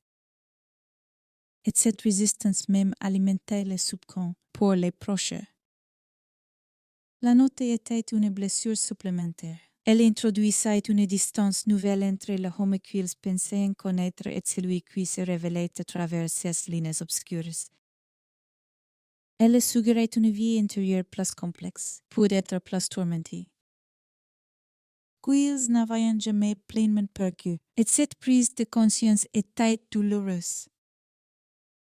À l'extérieur, la note commençait à circuler. Elle devenait un objet de fascination. On en parlait. On la commentait. On l'extrayait de son contexte humain pour la transformer en curiosité. Mais à force d'être regardée comme une pièce de conviction abstraite, elle perdait quelque chose d'essentiel, de dimension profondément intime. Si le texte n'était pas seulement une énigme, c'était une trace, la trace d'un esprit en mouvement, d'une pensée qui cherchait peut-être à se structurer, à se protéger ou à laisser une empreinte. La réduire à un symptôme revenait à nier la complexité de celui qui l'avait écrite. Et pourtant, malgré toutes les analyses, malgré les débats, une chose restait claire. La note n'expliquait pas la mort. Elle ne racontait ni la chute, ni le lieu, ni la trajectoire. Elle ne faisait que déplacer le centre de gravité de l'affaire, au lieu de regarder uniquement le corps. On commençait à scruter l'esprit, au lieu de chercher des preuves matérielles. On s'enfonçait dans des interprétations. Et le glissement était dangereux. Il offrait un échappatoire commode à ceux qui préféraient éviter les zones trop concrètes, trop compromettantes, car tant que le mystère restait enfermé dans la tête de Ray, il ne menaçait personne d'autre. Mais pour ceux qui doutaient, la note avait un autre effet. Elle renforçait la sensation que Ray n'était pas simplement victime d'un effondrement intérieur. Elle suggérait qu'il évoluait dans un environnement où certaines choses ne pouvaient pas être dites ouvertement, où les mots devaient être déguisés, fragmentés, cachés. Ainsi, au lieu de refermer l'histoire, la note l'élargissait. Elle ajoutait une couche supplémentaire d'opacité. Elle transformait la disparition physique en disparition symbolique. Ray Rivera cessait d'être seulement un homme mort dans des circonstances étranges. Il devenait un homme dont les pensées finales échappaient à toute tentative de capture. Et dans ce flux grandissant, une inquiétude nouvelle prenait forme. Si même ces mots refusaient de livrer leur sens, que restait-il à découvrir? Il y a toujours, dans ce type d'histoire, une figure autour de laquelle le silence se resserre, quelqu'un qui se tient juste à la périphérie du drame. Suffisamment proche pour être incontournable, suffisamment distant pour rester hors d'atteinte. Dans le cas de *** Ray Rivera ***, cette figure apparaît presque naturellement, sans être désignée explicitement. Elle se dessine dans les non-dits, dans les absences de réponses, dans cette étrange manière qu'avaient certains noms de revenir sans jamais s'accompagner d'explications. Cet homme faisait partie de la vie de Ray depuis longtemps, et une relation ancienne. Bâtie sur la confiance, l'admiration. Et une forme de loyauté presque fraternelle. Il avait ouvert des portes, Il avait offert des opportunités. Il incarnait une réussite à laquelle il aspirait. Sans jamais la jalouser, aux yeux de beaucoup. Leur lien semblait solide, presque exemplaire. C'est précisément pour cette raison que son comportement, après la disparition, provoqua un malaise immédiat. Au début, rien ne paraissait suspect. Il y eut des mots de circonstance, des expressions de tristesse mesurée, une présence discrète. Puis, très vite, quelque chose changea. Les appels resteront sans réponse. Les questions furent accueillies avec une politesse distante, presque froide. Et lorsqu'on insista, lorsqu'on tenta de comprendre ce dernier appel téléphonique, la porte se referma brusquement, s'il ne fut pas un refus brutal. Ni une confrontation ouverte, si fut plus subtile. Plus claquante, une décision silencieuse. Des avocats, des communiqués prudents. Une frontière invisible dressée entre lui et le reste du monde, là où l'on attendait de la transparence. On trouva une opacité méthodique, si silence ne criait pas la culpabilité. Il murmurait autre chose, de plus troublant. Une volonté de se protéger, de préserver quelque chose. Peut être une réputation, peut être un système. Peut être simplement un ordre établi qui ne devait pas être perturbé par trop de questions, pour ceux qui cherchaient des réponses. Cette attitude fut vécue comme une trahison, non seulement envers Ray, mais envers l'idée même de vérité. Car s'il y avait bien une personne capable d'éclairer les dernières heures de sa vie, c'était lui, et pourtant, il choisissait de ne rien dire, ou plutôt, de dire juste assez pour ne rien révéler. Les speculations commencèrent alors à circuler. D'abord à voix basse, puis avec une insistance croissante. Que c'était-il dit lors de cet appel? Était-il une simple demande anodine? Ou quelque chose de plus pressant, de plus grave? Avait-on demandé à Ray de se rendre quelque part, de voir quelqu'un, de régler un problème, ou avait-il été mis face à une information qu'il n'aurait jamais dû recevoir? Chaque hypothèse semblait plausible, précisément parce qu'aucune n'était confirmée.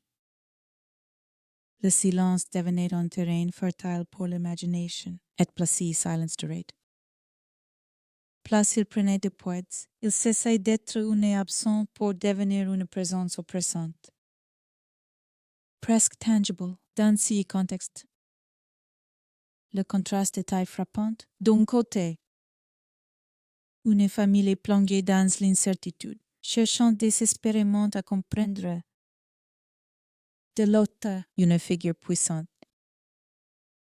Protégée, entourée de conseillers juridiques, qui se retranchaient derrière des procédures. La symétrie était violente.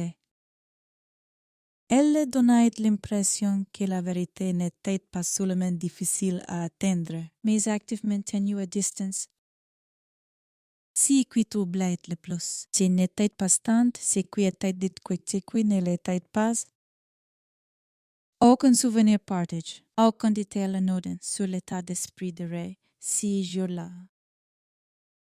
Rien sur le contenu de leurs échanges récents, comme si toute une partie de la vie de Ray avait été effacée d'un geste, rendu inaccessible. Ce silence avait aussi un effet corrosif sur le récit officiel. Il le fragilisait, car si la disparition de Ray était le fruit d'un acte purement personnel, d'un effondrement intérieur, alors pourquoi tant de précautions?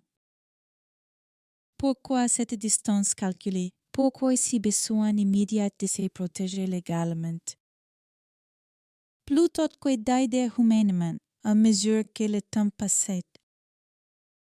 L'image de cet ami cessait d'être neutre. Elle se chargeait d'une ambiguïté inquiétante. non pas parce qu'il était nécessairement responsable de quoi que ce soit, mais parce qu'il semblait détenir une pièce essentielle du puzzle. Elle refusa de la poser sur la table, pour ce qui doutait. Si comportement renforçait une intuition déjà présente. L'histoire de Ray dépassait largement le cadre intime.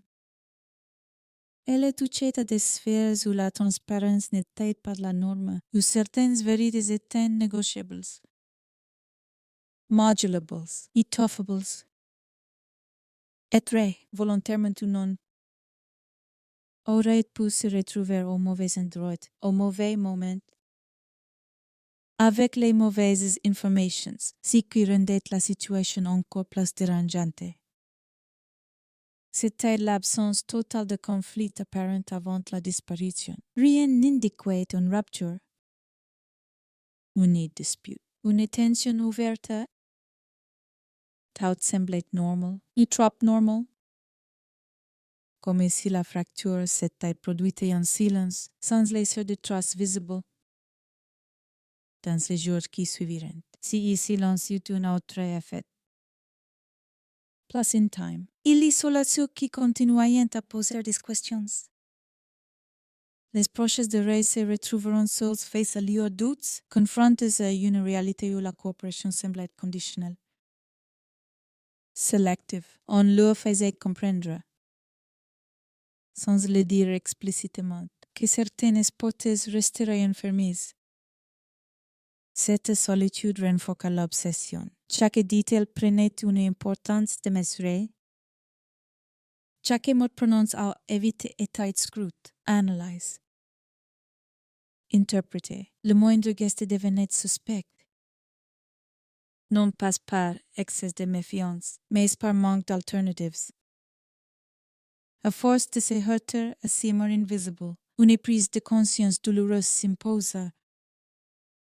Il était possible que la vérité ne soit jamais pleinement accessible, non pas parce qu'elle était trop complexe, mais parce qu'elle impliquait des personnes ou des structures pour lesquelles le silence était une stratégie, non une faiblesse. Ainsi, l'ami devint malgré lui un symbole.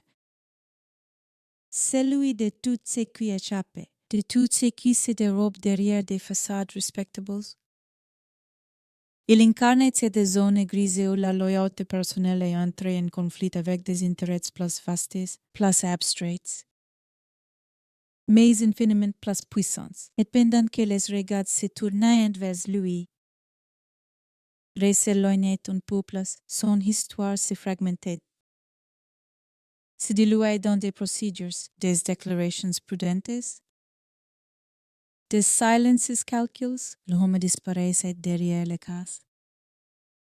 La vie derrière le dossier. Si silence n'apportait aucune réponse, il ne faisait que poser une question plus dérangeante encore. Dans cette affaire, qui avait réellement intérêt à ce que l'on cessait de chercher? À ce stade, il devenait clair que comprendre la disparition de Ray ne consistait pas seulement à analyser une chute ou un mot étrange. Il fallait aussi accepter de regarder en face ce qui n'était pas dit, ce qui était volontairement laissé dans l'ombre, et dans cette ombre, quelque chose continuait de croître, une suspicion sourde, une inquiétude persistante, la sensation que le véritable corps de l'histoire se trouvait peut-être là. Précisément là où le silence était le plus dense, la version officielle arriva sans fracas. Elle ne fut pas annoncée avec solennité, ni défendue avec passion. Elle s'imposa simplement, comme une évidence administrative. Froide et fonctionnelle, un mot. Un seul suffisait à tout contenir.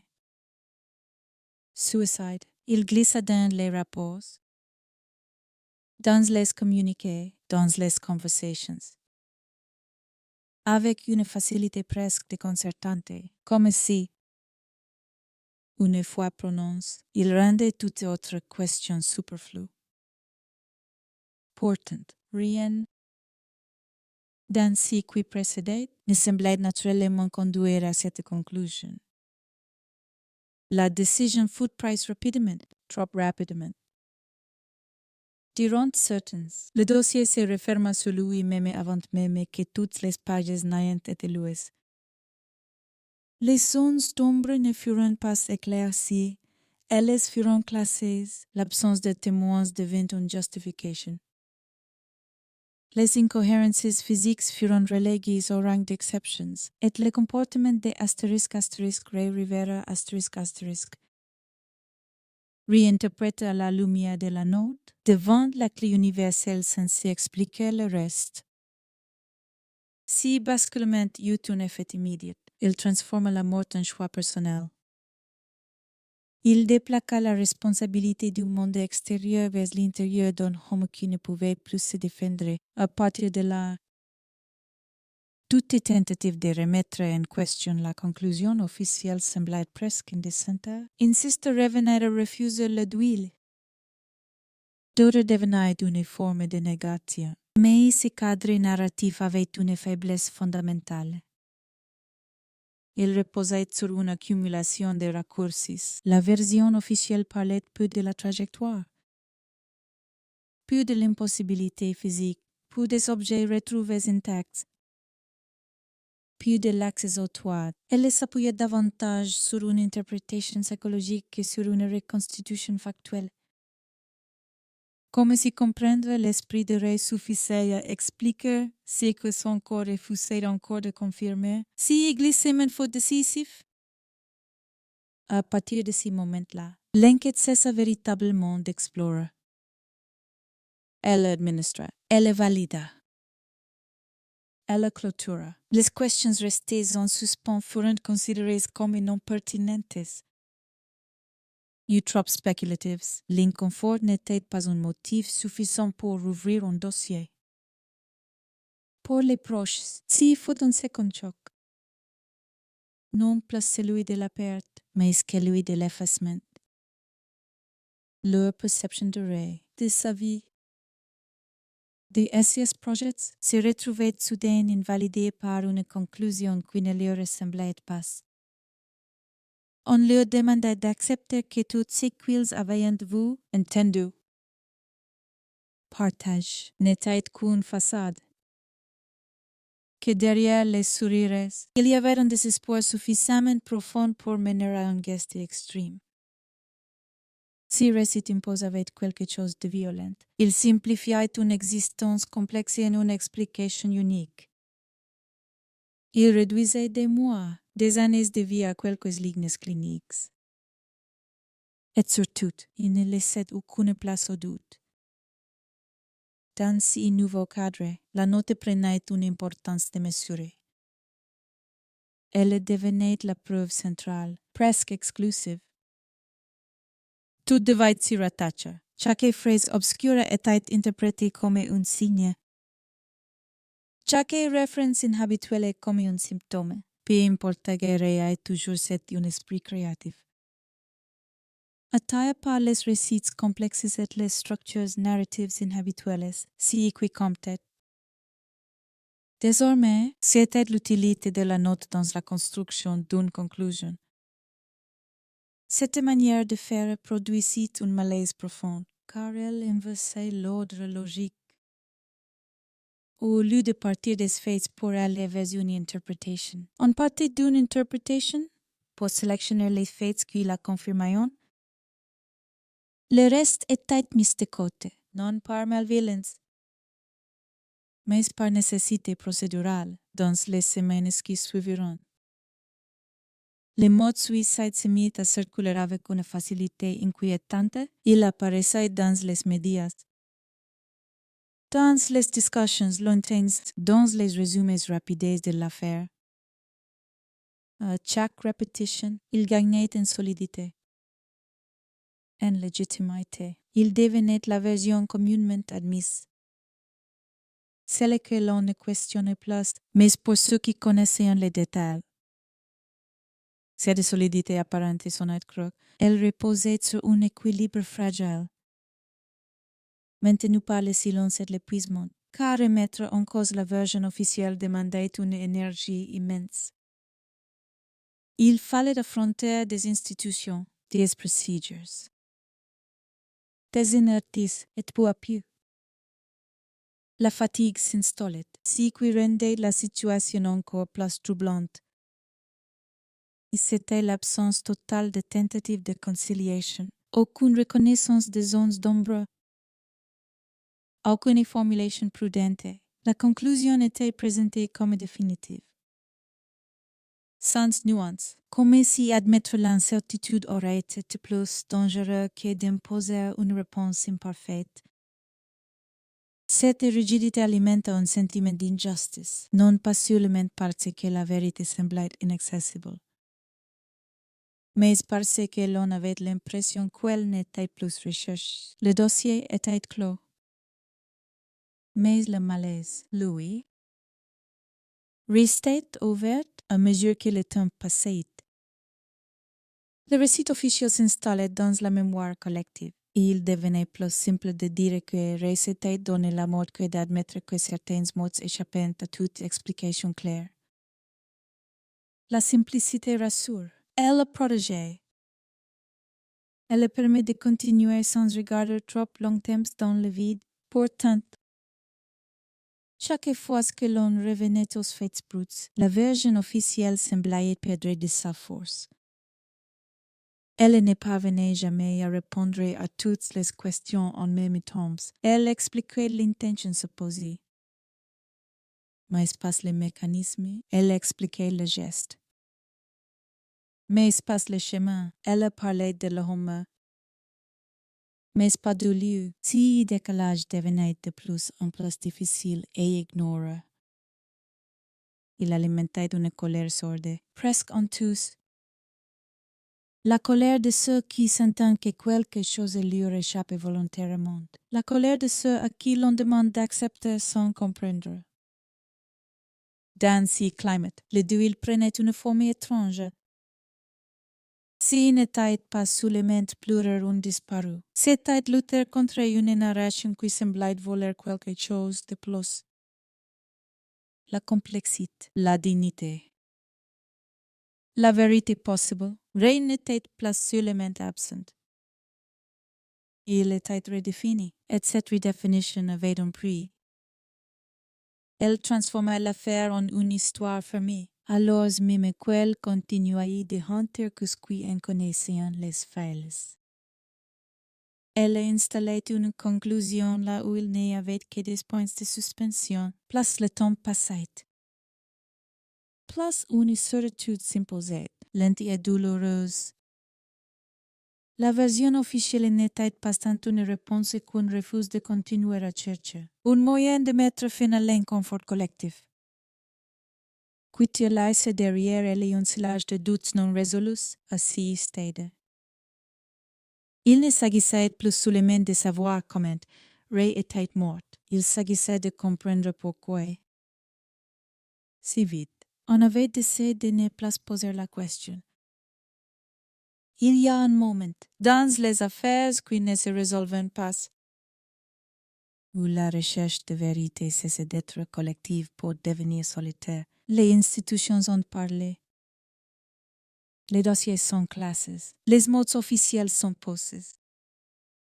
Et ceux qui restent, ceux qui continuent à douter, se retrouvent seuls face à une réalité qui ne correspond pas à ce qu'on leur demande d'accepter. Pour asterisk, Ray Rivera, asterisk. Si moment arrive lorsque tout semble déjà décidé, Allison ne cherchait plus à convaincre qui que ce soit. Elle ne se battait plus contre des communiqués ou des conclusions fixes. Sa lutte était devenue intérieure. Presque silencieuse, elle vivait entourée d'objets qui n'avaient pas changé de place. De souvenirs qui refusaient de se figurer dans une version officielle. Chaque geste du quotidien était désormais traversé par une question simple et cruelle. Comment continuer quand la vérité reste suspendue? Le deuil, dans ce contexte, n'avait rien de linéaire. Il ne suivait pas les étapes que l'on décrit dans les livres et les têtes fragmentées. Imprevisible, violent par moments. Accepte la mort de Ray ou Ray suppose accepter aussi la manière dont on expliquait cette mort, etc. Elle ne le pouvait pas parce qu'elle refusait la douleur. Mais parce qu'elle refusait le mensonge confortable autour d'elle. Le monde avançait, les conversations changeaient entre sujets. Les regards se faisaient plus prudents, certains amis évitaient le nom de Ray, comme s'ils risquaient de rouvrir une plaie qu'ils préféraient croire cicatrice d'autres. Au contraire, tentaient d'imposer la version officielle comme un acte de compassion mal comprise. Il faut avancer, disaient-ils. Comme si avancer signifiait renoncer à comprendre, mais Alison ne pouvait pas avancer sans regarder en arrière. Chaque détail ignoré par l'enquête devenait, pour elle, une responsabilité personnelle. Elle relisait les rapports. Elle revoyait les photos. Elle se repassait les conversations. Les derniers jours, les gestes anodins qui, rétrospectivement, prenaient une dimension tragique. Elle ne cherchait pas un coupable précis. Elle cherchait une cohérence. Une vérité qui ne la trahirait pas si y combat discret eut un prix. Il l'isola, il l'épuisa. Il transforma l'absence en présence constante. Ray n'était plus seulement celui qui avait disparu. Il devenait celui pour qui il fallait continuer à poser des questions, même quand plus personne ne voulait entendre les réponses. Cette fidélité à l'homme qu'il avait été devenait une forme de résistance, d'anciens processus. Une chose devenait de plus en plus claire. L'affaire ne parlait plus seulement de la mort de Ray. Elle parlait de la manière dont une société guerre-séquelle ne comprend pas, de la vitesse avec laquelle on referme une histoire dérangeante, de la facilité avec laquelle on préfère une explication imparfaite à une incertitude prolongée, si constate était brutale. Elle obligeait le regardeur au-delà du cas individuel à reconnaître que certaines vérités dérangeantes parce qu'elles menaçaient l'ordre établi. La confiance dans les systèmes, l'illusion que tout peut être expliqué, classé, résolu. Ray devenait, malgré lui, le symbole de ces histoires que l'on préfère oublier plutôt que d'affronter à mesure que les années passaient. La colère changeait de forme. Elle cessait d'être explosive pour devenir sourde, persistante. Une colère calmée, presque digne, nourrie par l'injustice ressentie. Alison n'était pas animée par le désir de vengeance. Elle était portée par une exigence simple. Que l'on cesse de réduire à une conclusion qui ne lui ressemblait pas. Cette exigence se heurtait à un mur. Non pas un mur visible, mais une accumulation de silences, de procedures, de refus police. Chaque tentative de relance se soldait par la même réponse implicite. Il n'y a rien de place à dire. Et pourtant, pour ceux qui vivaient avec les questions, il y avait toujours trop à dire, le plus douloureux. Peut-être était de constater que le temps jouait contre la vérité. Plus les années passaient, plus les souvenirs s'estompaient, plus les témoins potentiels se taisaient ou disparaissaient. L'histoire se figeait dans une version officielle que rien ne venait plus contester activement. Le doute devenait marginal, presque inconfortable pour ceux qui préféraient la certitude. Mais si doute persistait, il survivait dans les conversations tardives. Dans les regards et changes, dans cette sensation partagée que quelque chose n'avait jamais été vraiment expliqué. Il survivait surtout dans la mémoire de ceux qui refusaient d'oublier Ray tel qu'il avait été vivant. enthousiasté, tourné vers l'avenir. À force de vivre avec cette absence, une autre forme de vérité émergeait. Peut-être que l'affaire ne serait jamais résolue, peut-être que les réponses complètes resteraient hors d'atteinte. Mais cela ne signifiait pas que les questions étaient illégitimes. Au contraire. Leur persistance devenait une forme de justice minimale et imparfaite. Mais nécessaire. Ray n'était pas seulement un homme dont la mort posait problème. Il devenait une question ouverte, une faille dans le récit rassurant du monde. Une preuve que certaines histoires ne se laissent pas enfermer, même lorsqu'on tente de les faire taire. Et dans cette faille, quelque chose continuait de vivre. Pas une certitude, pas une conclusion, mais une exigence morale, celle de ne pas accepter une vérité qui ne tient que parce qu'on a cessé de la contester. À ce stade, la disparition de Ray avait cessé d'être un événement du passé. Elle s'était transformée en présence durable, une tension constante entre ce qui avait été dit et ce qui restait à dire. Et tant que cette tension existerait, l'histoire refusera de s'éclore. Car parfois, ce n'est pas la disparition elle-même qui est la plus violente. C'est le moment où l'on comprend que quelqu'un, quelque part, a choisi que l'on cesse de chercher. Le temps n'a pas refermé l'histoire. Il l'a seulement recouverte d'une couche plus épaisse de quotidienne. Comme on recouvre une fissure dans un mur avec de la peinture en espérant qu'elle cesse d'exister. Mais la fissure reste toujours là. Elle travaille en silence. Elle se largue parfois au détour d'un souvenir, d'une question banale, d'une image qui revient sans prévenir. Et dans cette affaire, le temps n'a pas agi comme un baume. Il a agi comme une brume. Au début, tout le monde croit que les choses vont finir par faire aller au travail. Qu'un matin, on se lèvera que l'incompréhension sera moins vive, moins coupante, que l'on finira par accepter une version, même imparfaite. Parce qu'il faut bien que quelque chose tienne debout pour ne pas s'effondrer avec le reste. Mais certaines pertes ne suivent pas cette logique. Certaines pertes s'installent dans la vie comme une pièce trop sombre dont on ne retrouve plus l'interrupteur. On apprend à contourner l'obscurité, à vivre autour, à parler plus doucement. On ne la dissipe pas. Allison continua d'avancer, évidemment. On n'a pas le choix, il faut payer les factures. Répondre aux messages, sourire quand on n'a pas la force. Il faut faire semblant d'être encore la même personne. Alors qu'on sait très bien qu'un morceau de soie est resté coincé dans un lieu précis.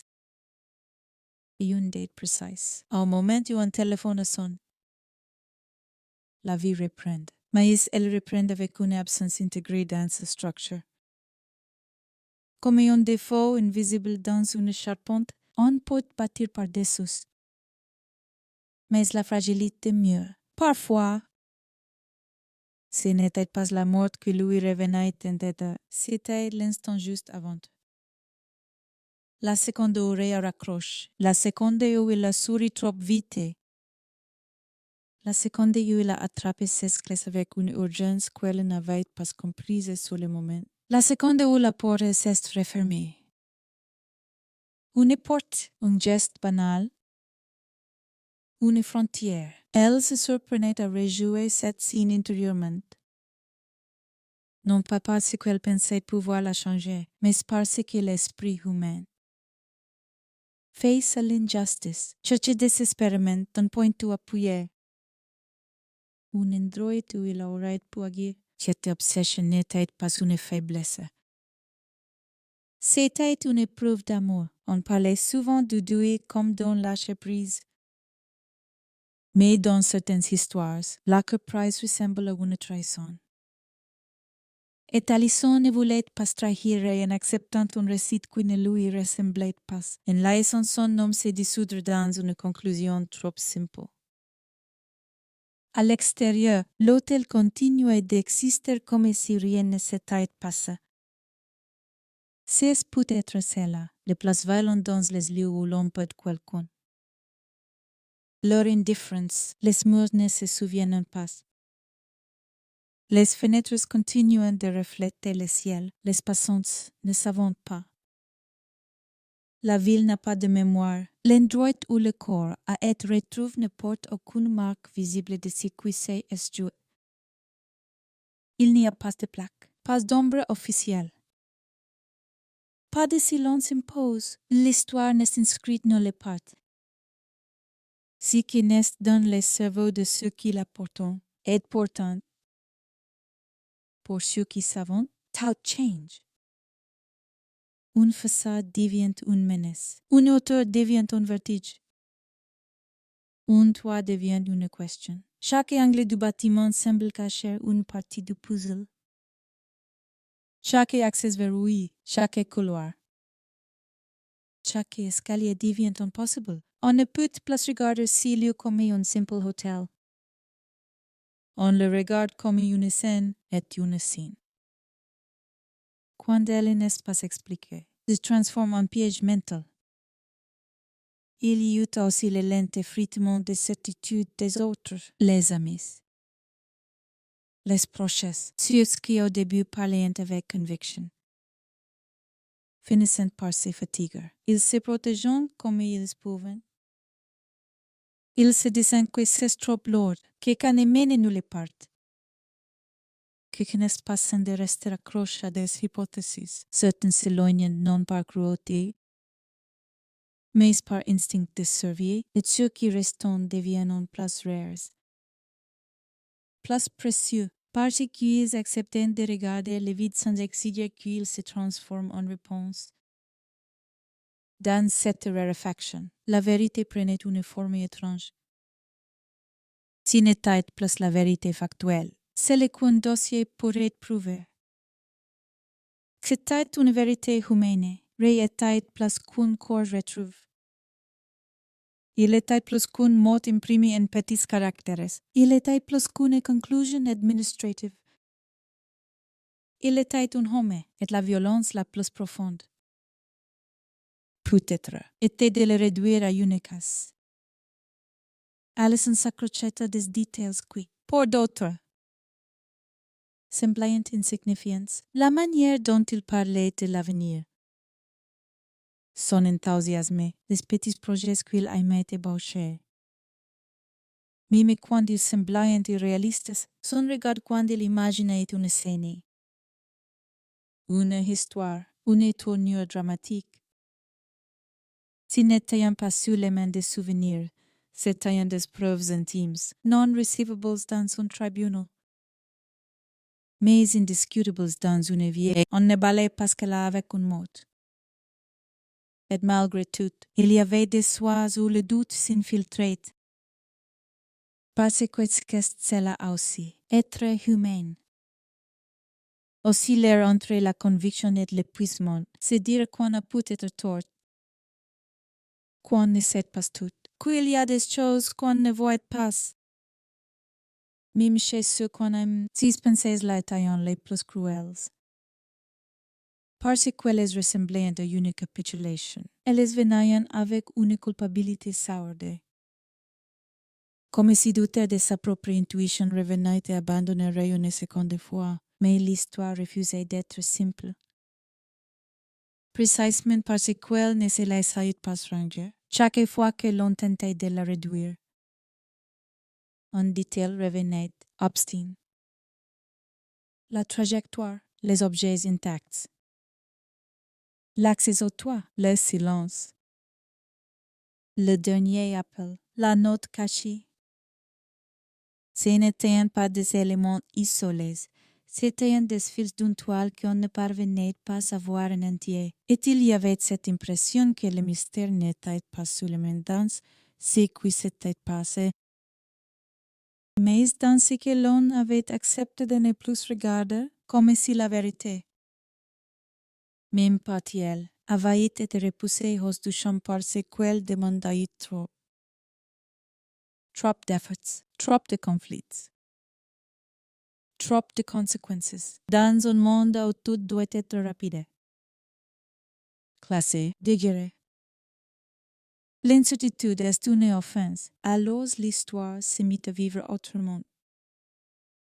Elle quitta les bureaux et les rapports pour se loger dans des conversations, des récits, des forums, des documentaires, des analyses. Elle devint une énigme partagée, un miroir dans lequel chacun projette ses peurs, peur des zones d'ombre, peur des institutions, peur de l'idée qu'on peut disparaître au milieu de tout le monde. Peur de l'idée que la vérité n'est pas toujours accessible, même quand on la mérite. Mais au milieu de cette fascination, il y avait un risque que Ray cesse d'être Ray, qu'il devienne un symbole. Une histoire, un cas à commenter, un mystère à consommer, comme si l'incompréhension autorisait le monde à s'approprier sa mort. Allison le sentait, elle le redoutait. Parce que ce qui avait été vol, il n'était pas seulement la vérité. C'était aussi l'intimité d'une vie arrachée à ceux qui l'aimait. Elle se surprenait parfois à imaginer Ray au moment exact où elle a quitté la maison, pas dans une posture dramatique, pas comme un personnage, comme un homme qui répond à un appel, qui pense qu'il va revenir, qui ne mesure pas que tout est en train de basculer, cette image-là. Simple, presque insupportable. Avait plus de puissance que toutes les hypothèses, parce que, au fond, c'est cela qui rend l'affaire transformatrice pour ceux qui l'écoutent. La compréhension brutale qu'une vie peut être déviée en quelques secondes, qu'un appel peut vous importer. Qu'une décision prise dans l'urgence peut vous placer dans une trajectoire dont vous ne reviendrez pas. Cette pensée dérange parce qu'elle n'est pas réservée aux autres. Elle concerne tout le monde, et c'est pour cela qu'on a besoin d'une conclusion. Pour se protéger, pour croire qu'elle n'arrive qu'aux gens fragiles. Instables, difference. Pour maintenir l'illusion que la vie est sous contrôle, mais Ray ne rentrait pas dans cette case rassurante. Son entourage le décrivait comme vivante, présente, tournée vers demain. Cette contradiction oblige à regarder une autre réalité. Parfois, les histoires se brisent sans avertissement.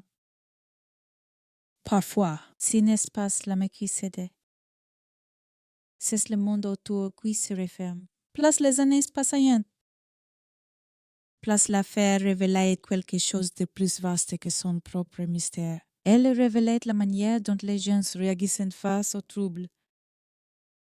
Certains cherchant à comprendre, qu'est-il se faire mal? D'autres cherchant à oublier, qu'est-il à être injustes? Certains posant des questions, d'autres les jugeant. Et dans cette écart, on mesure la fragilité des vérités officielles.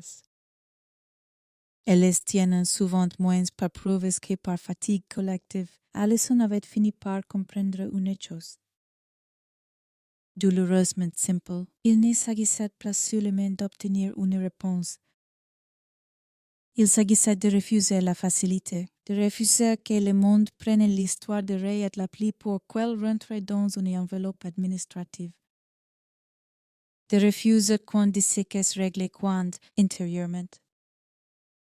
Rien ne l'est, et il y avait des instances rares où cette résistance produisait quelque chose d'inattendu. Une forme d'éclat, pas une réponse. Non, un éclat émotionnel. C'est le qui consiste à comprendre que l'on ne contrôle pas la vérité, mais que l'on contrôle ce que l'on en fait. que l'on peut choisir de ne pas s'étirer, de ne pas se laisser la version la plus commode devenir la seule, de continuer à dire son nom comme un nom d'homme, pas comme un dossier. C'est là que l'histoire devient percutante, parce qu'elle dépasse le sensationnel. Elle devient une expérience morale. Elle force le spectateur à se demander: qu'est-ce que j'ai fait, moi? Quand quelque chose ne colle pas, est-ce que je cherche? Est-ce que j'accepte? Est-ce que je détourne le regard pour ne pas déranger mon confort? Et plus profondément encore, à quel point suis-je prêt à croire une explication? Simplement parce qu'elle est officielle, le plus terrible. C'est ce que l'histoire n'offre pas de catharsis. Il n'y a pas de signe final où tout s'éclaire. Il n'y a pas de moment où l'on peut enfin respirer et se dire: voilà. Maintenant j'y comprends, ICI. La fin est une absence de fin, une porte qui ne se ferme pas. Un couloir qui s'allonge, et dans ce couloir, il y a une silhouette qui continue d'avancer, non pas parce qu'elle a toutes les réponses, mais parce qu'elle refuse que le silence soit la réponse. La ville. Elle continue. Le hôtel reste debout, les saisons passant, les gens mourants, naissantes, aimantes, oubliantes. Et c'est peut-être ces contrastes qui rendent l'histoire si difficile à supporter, l'idée que l'énigme peut coexister avec la normalité. Comme si l'incompréhensible n'avait aucune conséquence sur le monde, mais il en a une. Une conséquence invisible, une conséquence in time.